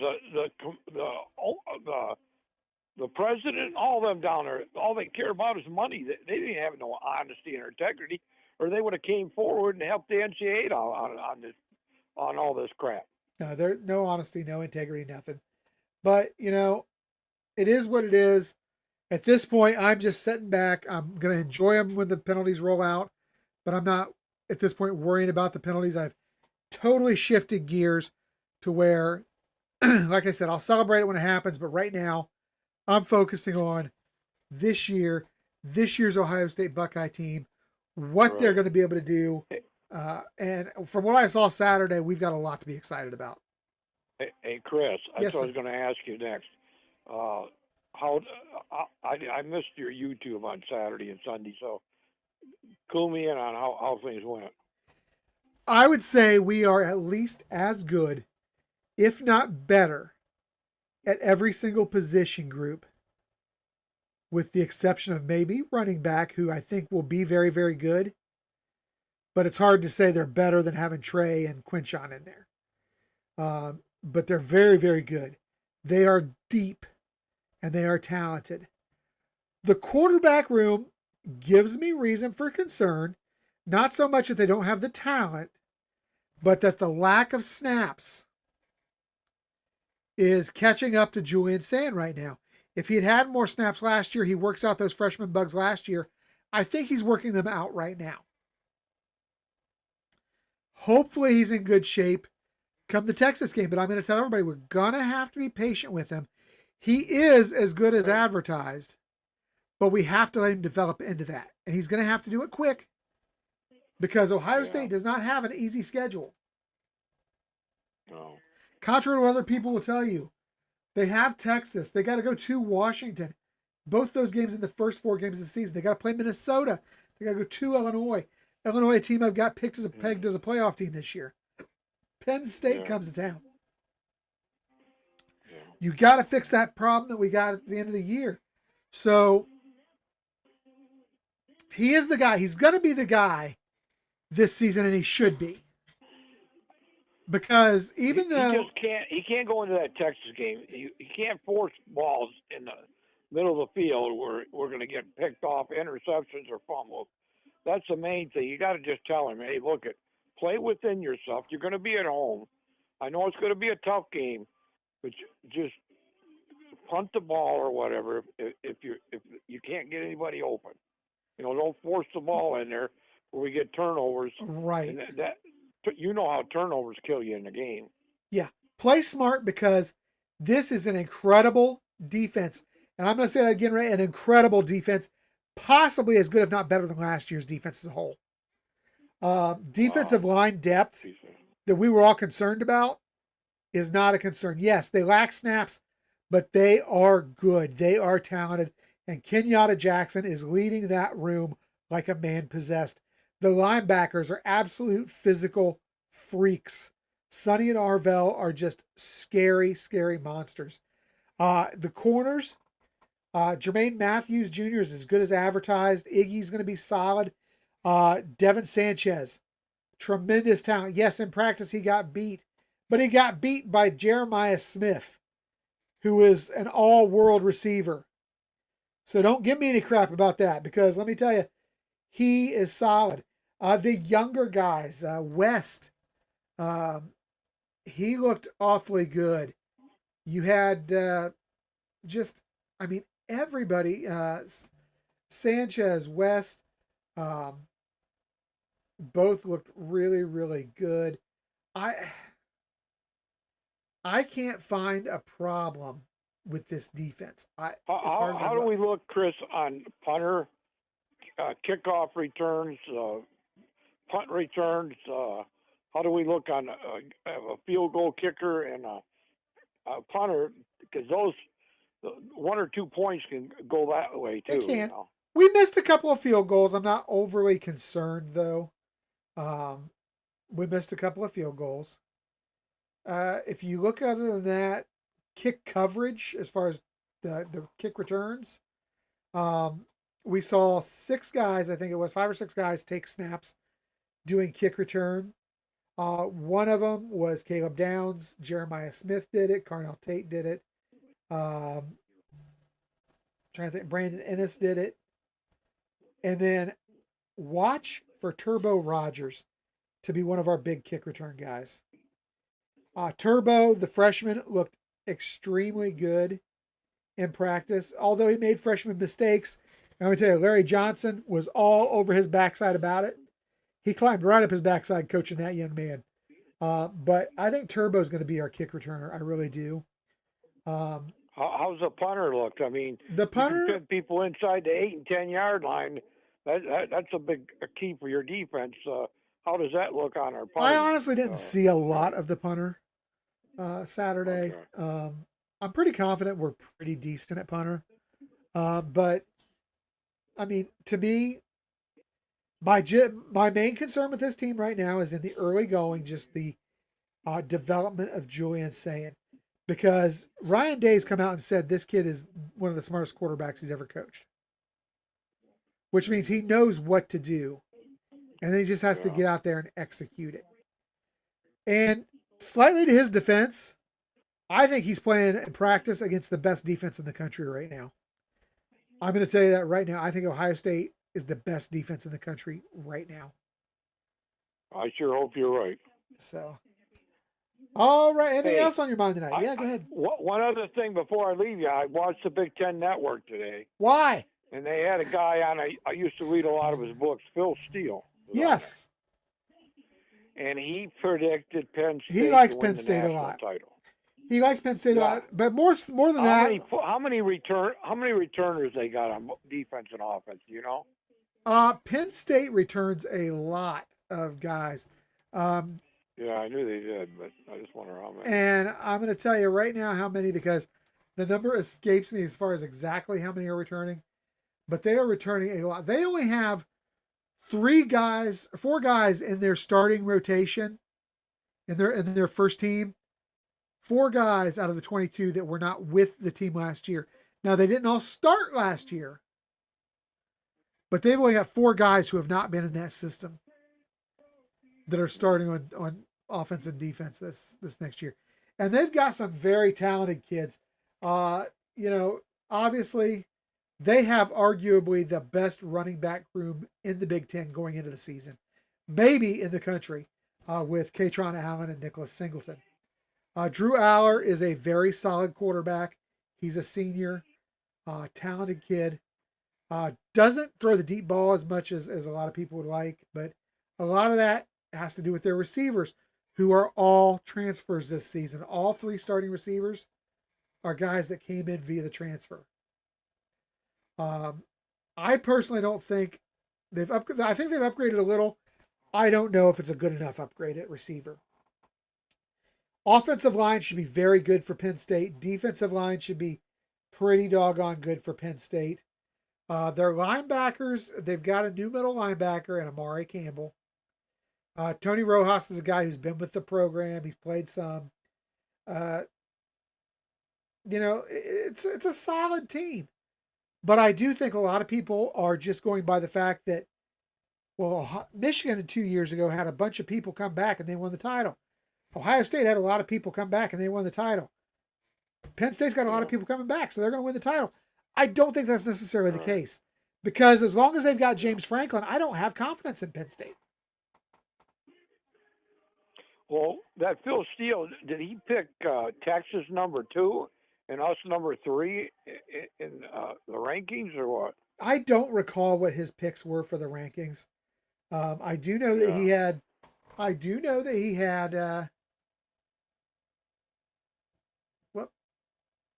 He had. I'm trying to think. I think he picked Illinois to be 3rd in the conference. Yeah, and that to me is kind of a slap in the face, because that means he's either putting Ohio State or Oregon at 4th.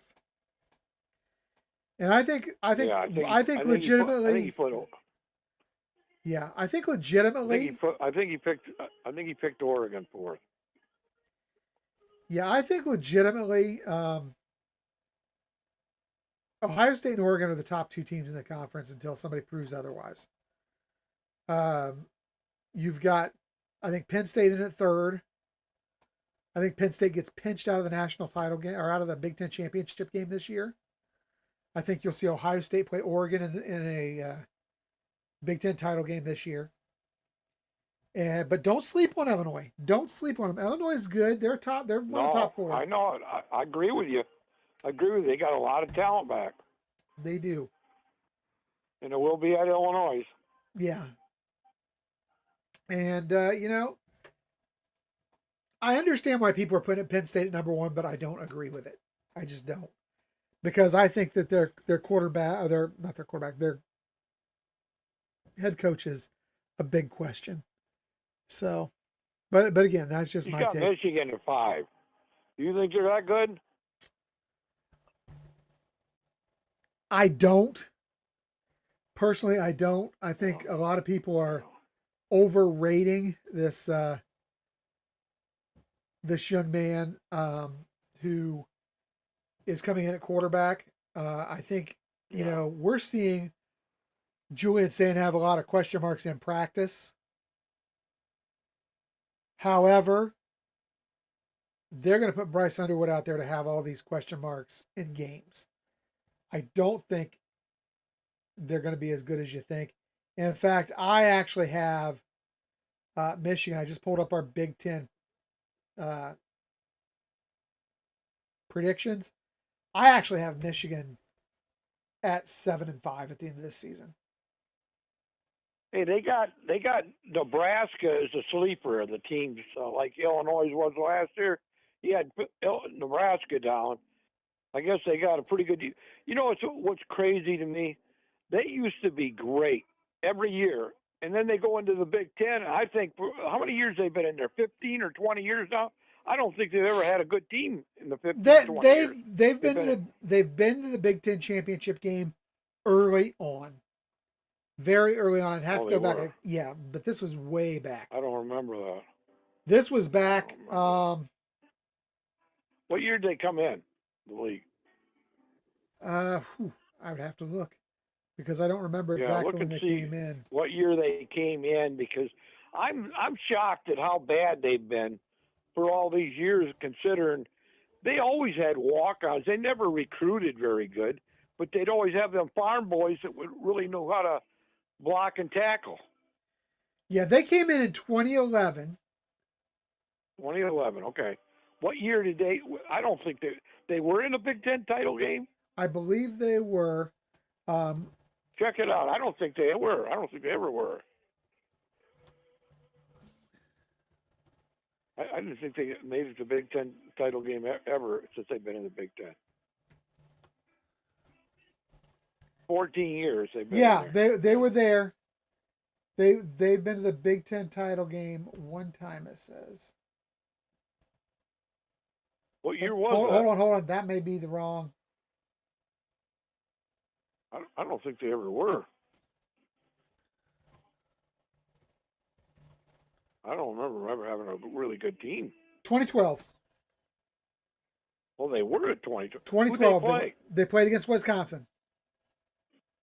And what was the score? Did they win or lose? They lost the title game, but I don't know what the score was. I don't have that available. Oh, okay. Well, I guess you were right then. I'm sorry.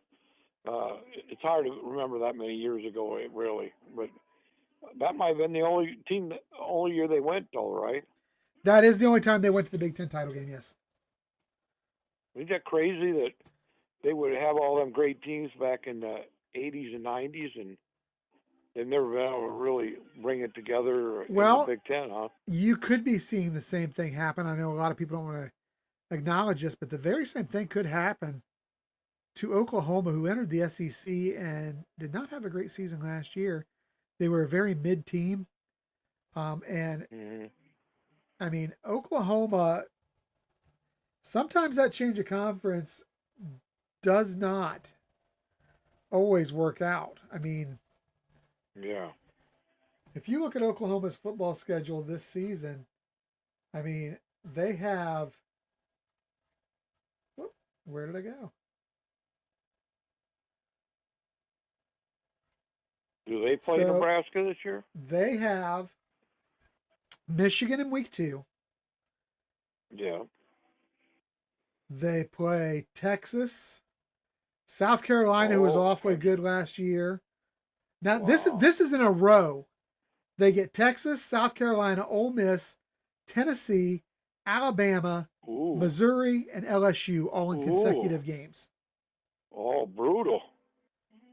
That's a tough That schedule.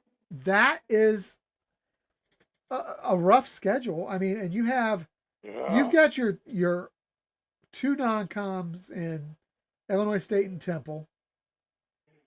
You've got a non-com in Kent State. That should all be wins.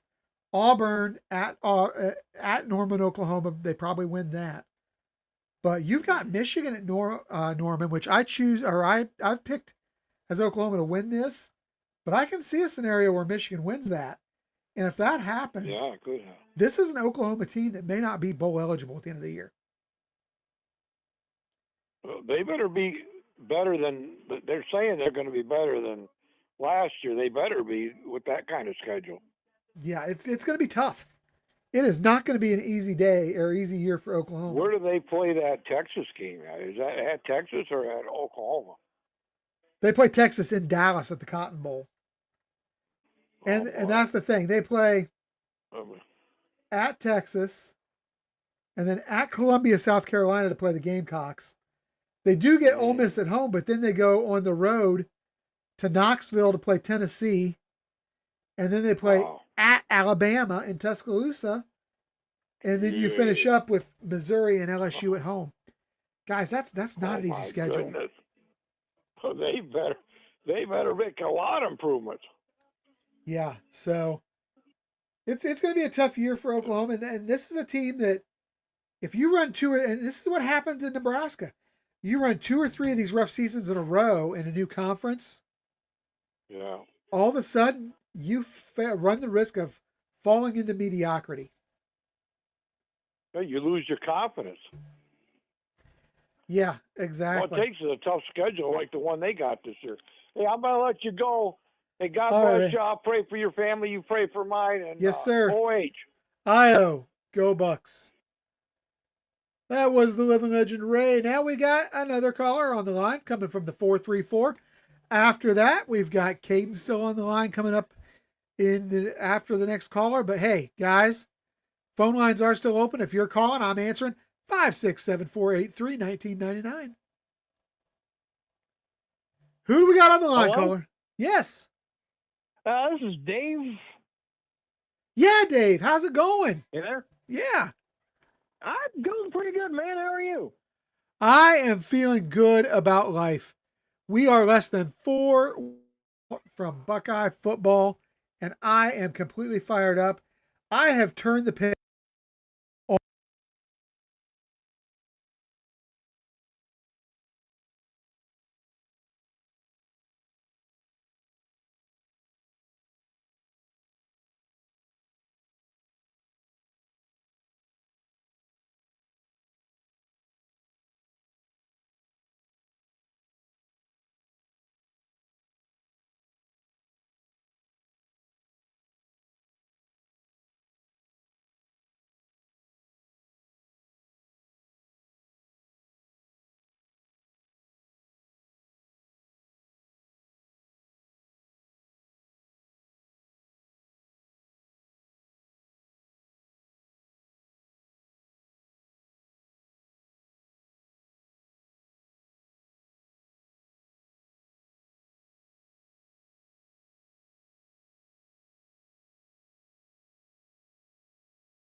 And we are back live on the air now. Somehow, my sound setting decided to turn Yeah. itself off in the middle of the podcast. So, That's always fun. yeah. But, yeah, South Carolina, I'm telling you, I think they've got a pretty favorable schedule. They got a tough one at the end of the year versus Clemson. Yeah, that's always a tough game. But they get the good news for them is they get Oklahoma and Alabama both at home. They get Clemson at home. Nice. Their only real challenge, I think, is that's they travel to get very nice. they travel to LSU. So I think that that's a team that Yeah. has a good chance to make a playoff run this year. So, Wow, that sounds like a decent lineup. Always worried about Clemson, though I always worry about that one every year. yeah, we're not big Clemson fans here in Ohio either. So Nah, we hope you knock the tar that's out of too- them. Same here, because I've only been to one Clemson game, and that was completely by accident. The traffic was backed up all the way back to the highway because me and my family were on a camper trip when I was little, and we could barely get out of that town. Yeah. Okay, Yeah. but yeah, you have anything else you want to talk about tonight, Dave? Or I just came on to ask you if you like trains or not, and got caught up talking about Carolina. that's all right, man. Well, hey, I appreciate the call. Yeah. Don't make yourself a stranger, and you have a great night, Oh. Dave. Well, you have a good one, man. Thank you. Yeah. That was Dave. That's our South Carolina fan. So, hey, great to hear from him. Next up on the line, it looks like we got Caden back coming on. Lines are going to be open after Caden. 567-483-1999. We actually have no one in queue after I bring up my man Caden here. Caden, we are back with you, my dude. So that was an odd call. But That was actually a surprise. We don't really get any Clemson fans or Alabama well, fans. he's a Carolina Normally. fan, but South Carolina. But you know, I'm willing to talk football with anybody. You know, so Right. Tyler- The funny thing is, Chris, the number of the OHL podcast call number, the last digits, the 1999 yeah, is actually I've never told you this, but 1999 was a special year for the family farm that I worked for previously. And actually, not even them. It was even in the entire farming, business. John Deere was the first company to introduce the first agricultural GPS system for tractors and farm equipment. The Green Star system is what it's called, and it was first announced in 1999 when John Deere first introduced their first rotor combine in 1998, 1999. that is So a fun fact.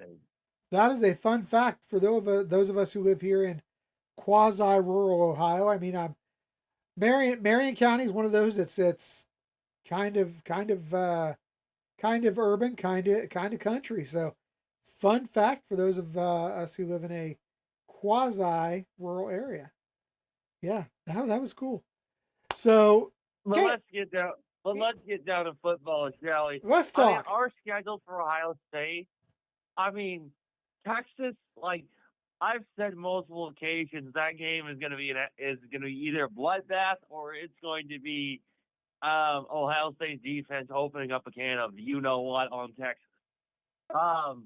And the thing is, I pointed it out last week, Chris. I said there's two ways you can beat them. Well, I forgot to mention there's a third way to beat Arch Manning, but it's kind of you got to be a little bit it's in the defensive formation. Now, Ray Lewis did this on a podcast. You don't play zone defense against the Manning because that's how they slice and dice you down the field. They're throwing them passes to the receivers or the tight end. You got to play a lot of man-to-man coverage. Okay.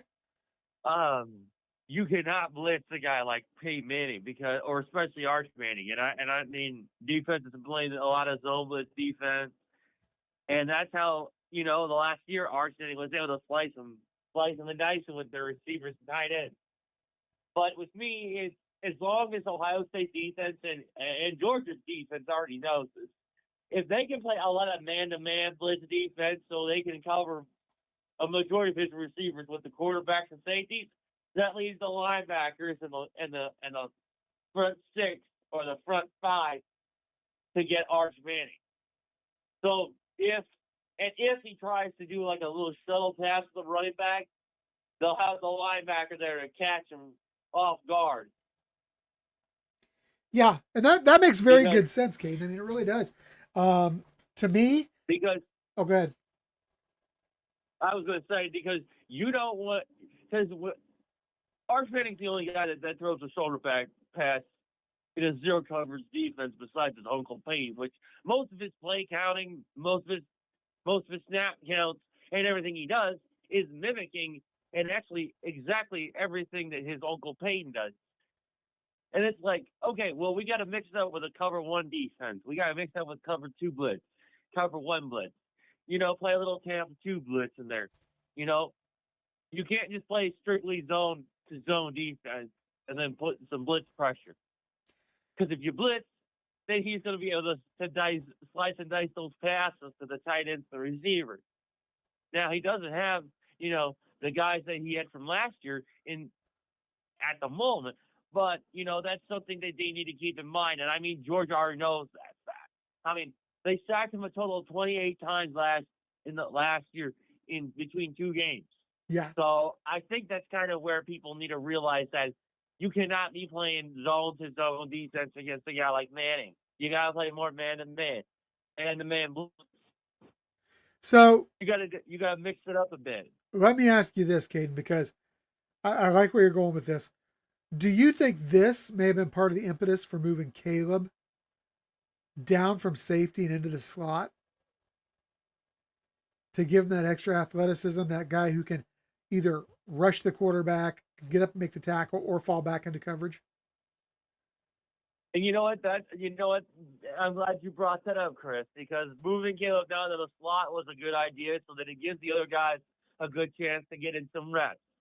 Because you need to make sure that your guys are able to do, play multiple positions at quarterback.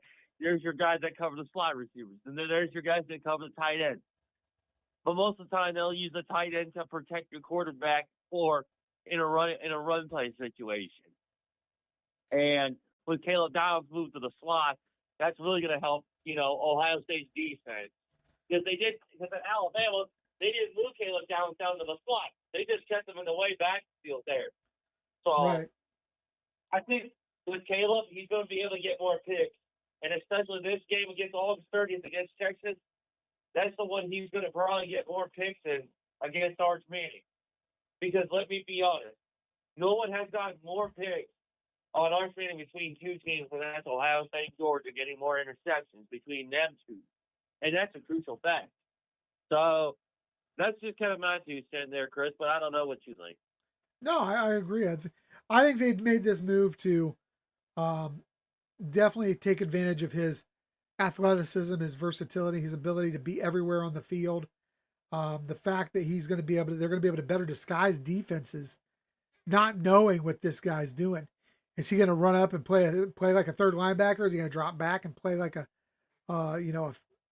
fifth defensive back? Is he going to what's he going to do? Is he going to blitz the quarterback? Is he going to come around the end and just take the quarterback's head off? You don't know.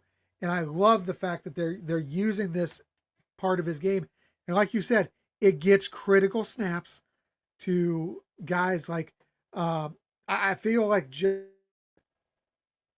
McClain's going to start You get opposite. a guy like, so let me point this out, Chris. Yeah. Taylor is kind of getting in the position like Ed Reed, Sean Taylor, Brian Dawkins, a guy that can be able to move in the slot, but also be able to deliver that sack when they need it. So with Sean Taylor, with the Redskins, that's what they used him majorly for. Especially with BD 20, the Weapon X Wolverine, the original Wolverine, not the Michigan Wolverine. The original Wolverine is Brian Dawkins of the Philadelphia Eagles. But if they can get him down there more and be able to let him play the slot and especially get sacks in, and then maybe get some forced fumbles in, that's really going to help our defense substantially. Get the guys on the D line a little time to get up in his face. Because Yeah. let's be honest, I've told Texas fans you cannot be questioning Ohio State defense by any means necessary. Because this defense is a team that will reload and will get ready to rumble in the next week. And that's how good this defense is this year. And I want to say this to you, Chris. And I want to say this. I want to apologize for questioning your loyalty to this program like I did a few months ago. That was just kind of my, I just kind of felt sensitive, like, No, it's fine. It's fine. I don't hold any grudges. I don't. I think that a lot of people have, everybody's got their own opinions, and I'm fully willing to let everybody express their opinions. And I'm good with it. We're moving on. We're 26 days away from Ohio State beating Texas and shooting their way back up to number one in the polls. I'm telling you. yeah, but also you got to think about this. We're not the only team that's back in the hunt.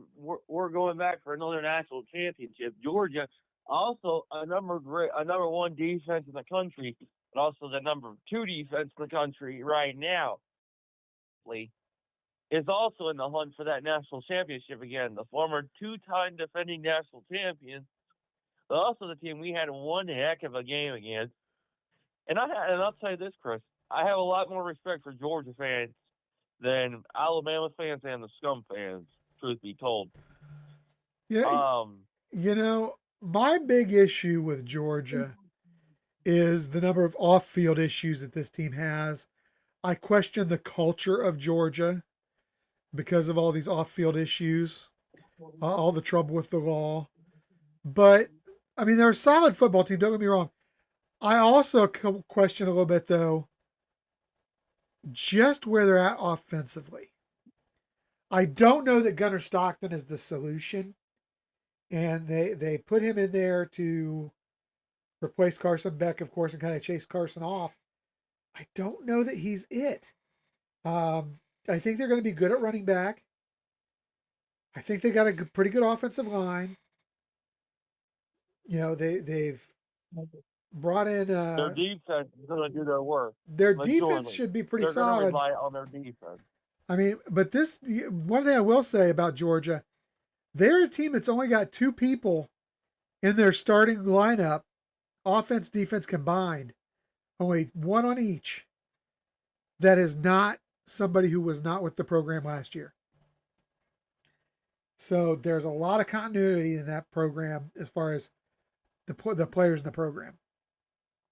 So for you to make the statement that they are in the mix, I can't disagree with you from that standpoint, given the fact they do have a lot of returning players, but I'm not sold on some of the players they have, which is where my inclination is to steer against Georgia this season. But, I will say this. I really feel like, Texas, it's theirs to win or lose this year. And I really need to pull up the Georgia schedule because I think that is a big part of it as well. Is where is, but before I can say yeah, they're definitely there. Where who are they playing? Where are they playing? All their games, because that's. I mean, if you look at this, you talk about Georgia. It's they have a soft preseason like most of your SEC teams do. They play Marshall, they play Austin P, which just that one irritates my soul. They play Charlotte. That's a blowout game. But they play at Tennessee. They get Bama in Athens, which is an advantage. They got to go, or they get Ole Miss at Athens. They go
Okay, Blue, guys. 49.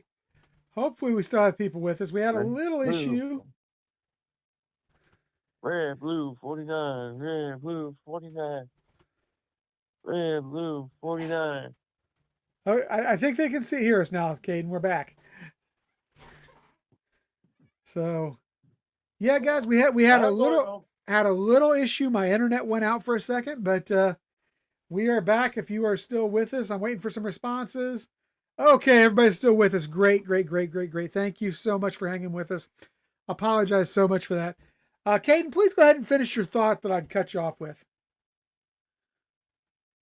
Yeah, I was just watching a little bit of film, a side comparison film with Arch and Peyton Manning. And I'm telling you, Chris, I told you last week you could see the similarities. And you're gonna have to see it yourself. You and Eric are gonna have to see the film yourself, side by side, one of these days. But I think you can agree with me on this, Chris. Wouldn't you say Georgia fans are at least more respectable than scum fans? I think every fan is more respectable than a scum fan. I have a few exceptions that I'm noticeably have a few exceptions, but for the most I'd like to part, hear those ones, Chris. well, and I know you're not going to agree with one of them, but first of all, we have the one I will say is the guy from the podcast, the Michigan podcast we worked with. I believe, if I remember right, his name was Jerry. Great guy, tremendous knowledgeable guy about football. Very respectful, and we were respectful to him as well, even though we poked a little fun with each other, but that's okay. That's what we're supposed to do.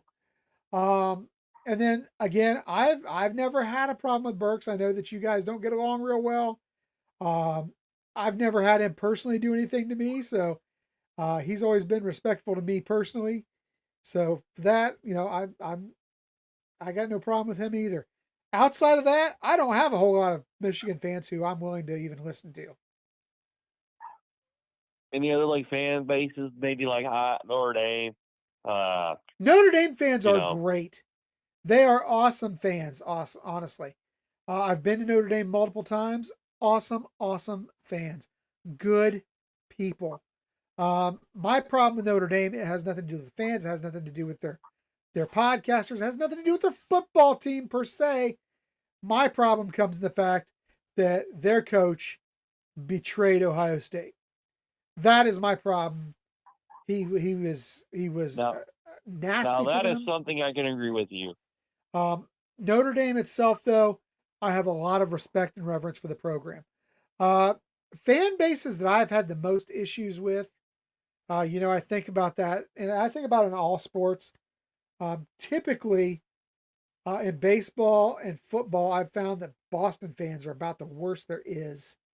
Uh, New York fans for No, I can baseball agree are with close you. second, but Boston fans are awful, awful in baseball and professional football. Um, Pittsburgh fans, I think it's just because the rivalry is so intense with Cleveland. They're not the nicest bunch in the world. Uh, Michigan football fans, University of Michigan football fans, by far the worst fan base in all of college or all of sports, but closely followed by Red Sox and Patriots fans. No, and I can agree with you on a few. Notre Dame for me, I really do not like. I don't like how their fans are sometimes delusional, and sometimes they just say the most obnoxious things.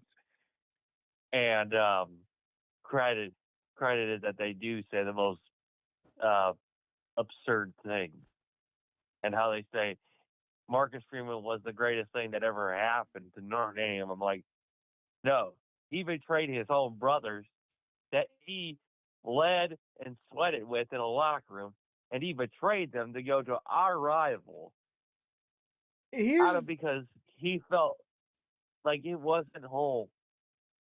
He thought Notre Dame was his answer. Marcus Freeman, big mistake there, brother. Big mistake.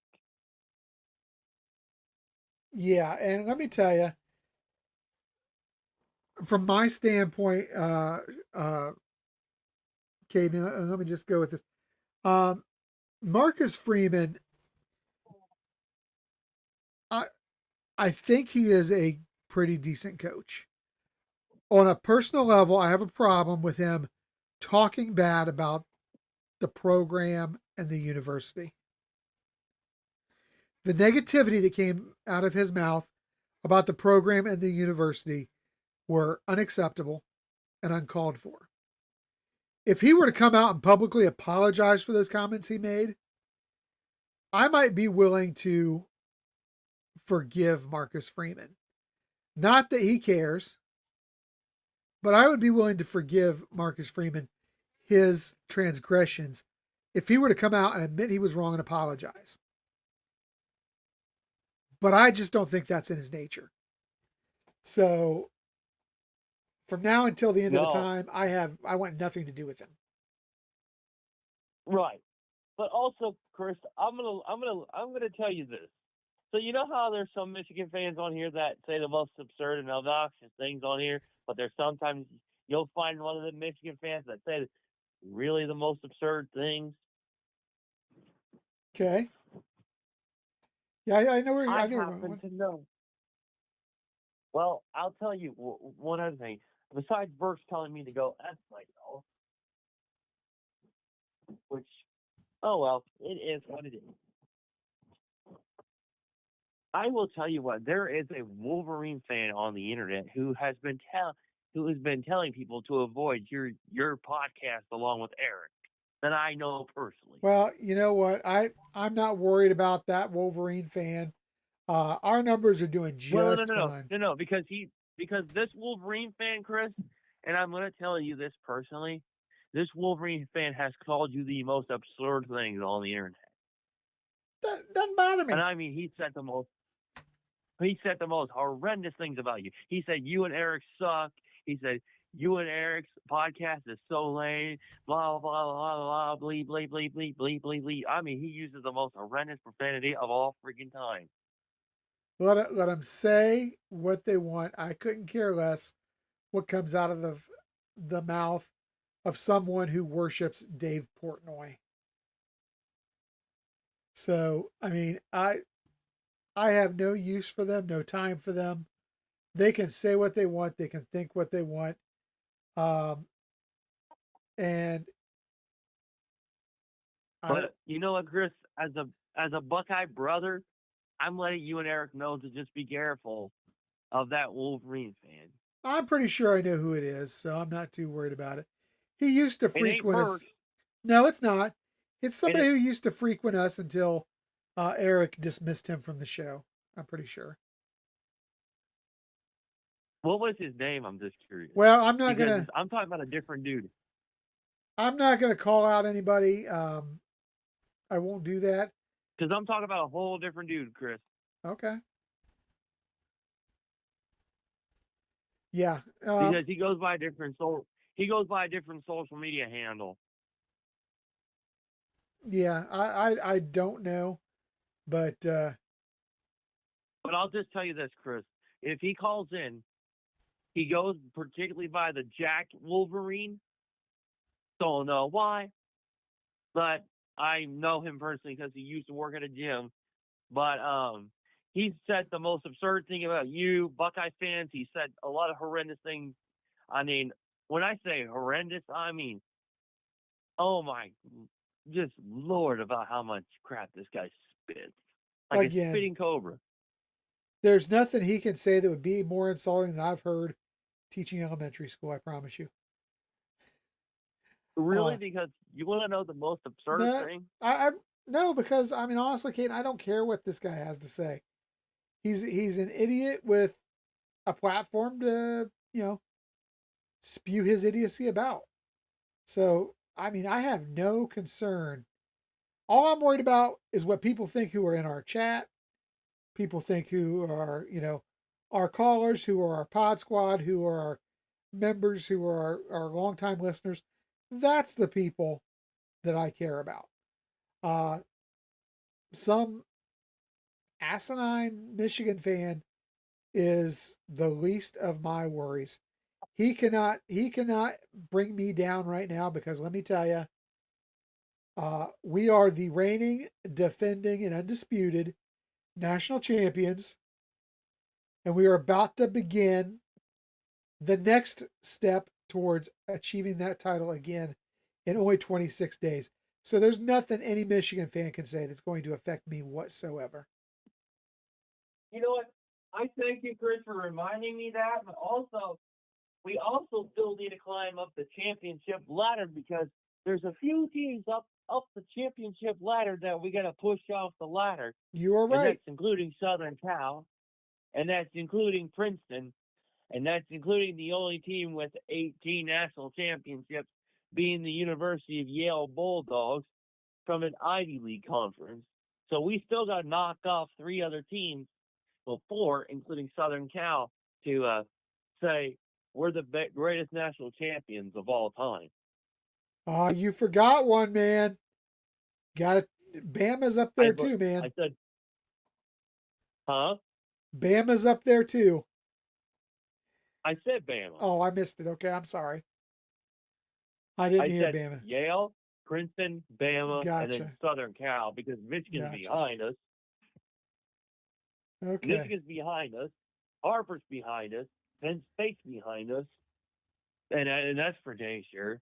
But the only teams that we got to get more championships more than is Princeton, Bama, Southern Cal, and Yale. Yep. If we can do that in the next couple of years, It's a I lot will of not be work. complaining. Coach Sagan. No, not just a lot of hard work, but you know what, Chris? It's going to be a good couple of years for Ohio State. I I agree. guarantee you that. I agree. And you know what? Our recruiting class in the next couple of years is looking really good. And I know Coach Day's got a lot of good kids going to come in. And Brian Hartline, as an offensive coordinator, he's going to do an amazing job making sure these guys are good and up top notch for this season and the next coming years as an offense coordinator. And I know he ain't leaving Columbus. That guy is going to leave Columbus either in a pine box or, by some odd miracle. All right, kid. Hey, I had to wrap this one up as we are getting closer to the end of the show. Great call, man. And we will talk to you maybe next week. OH. I will be back next week, and Awesome. Go Bucks. All right, guys, I'll give it a few more minutes if anybody wants to call in. 567-483-1999 is the number. If not, we're gonna wrap things up here in the next few minutes. Burks, my dude, I see you in the chat. I saw that you said that you are not going to call in until the punishment is given out. Respect that, understand that.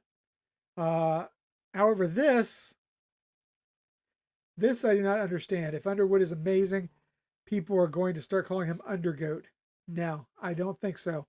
What you better start planning for is to start calling him Underachiever, because the guy is not as good as what you guys want to hype.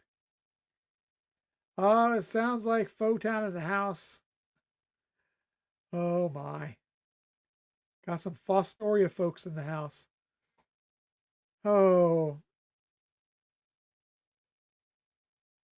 Gonna call him Underbelly, okay. Under choke. Wow. This has been something. Wow, you guys. Hey guys, it has been a great night. We've been going for a couple hours now.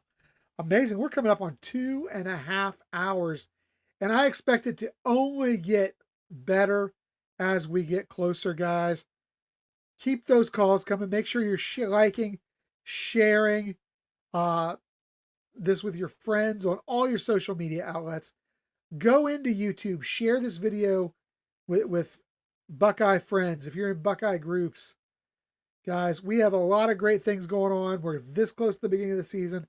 Lots of big news coming out about things we're going to be doing this season.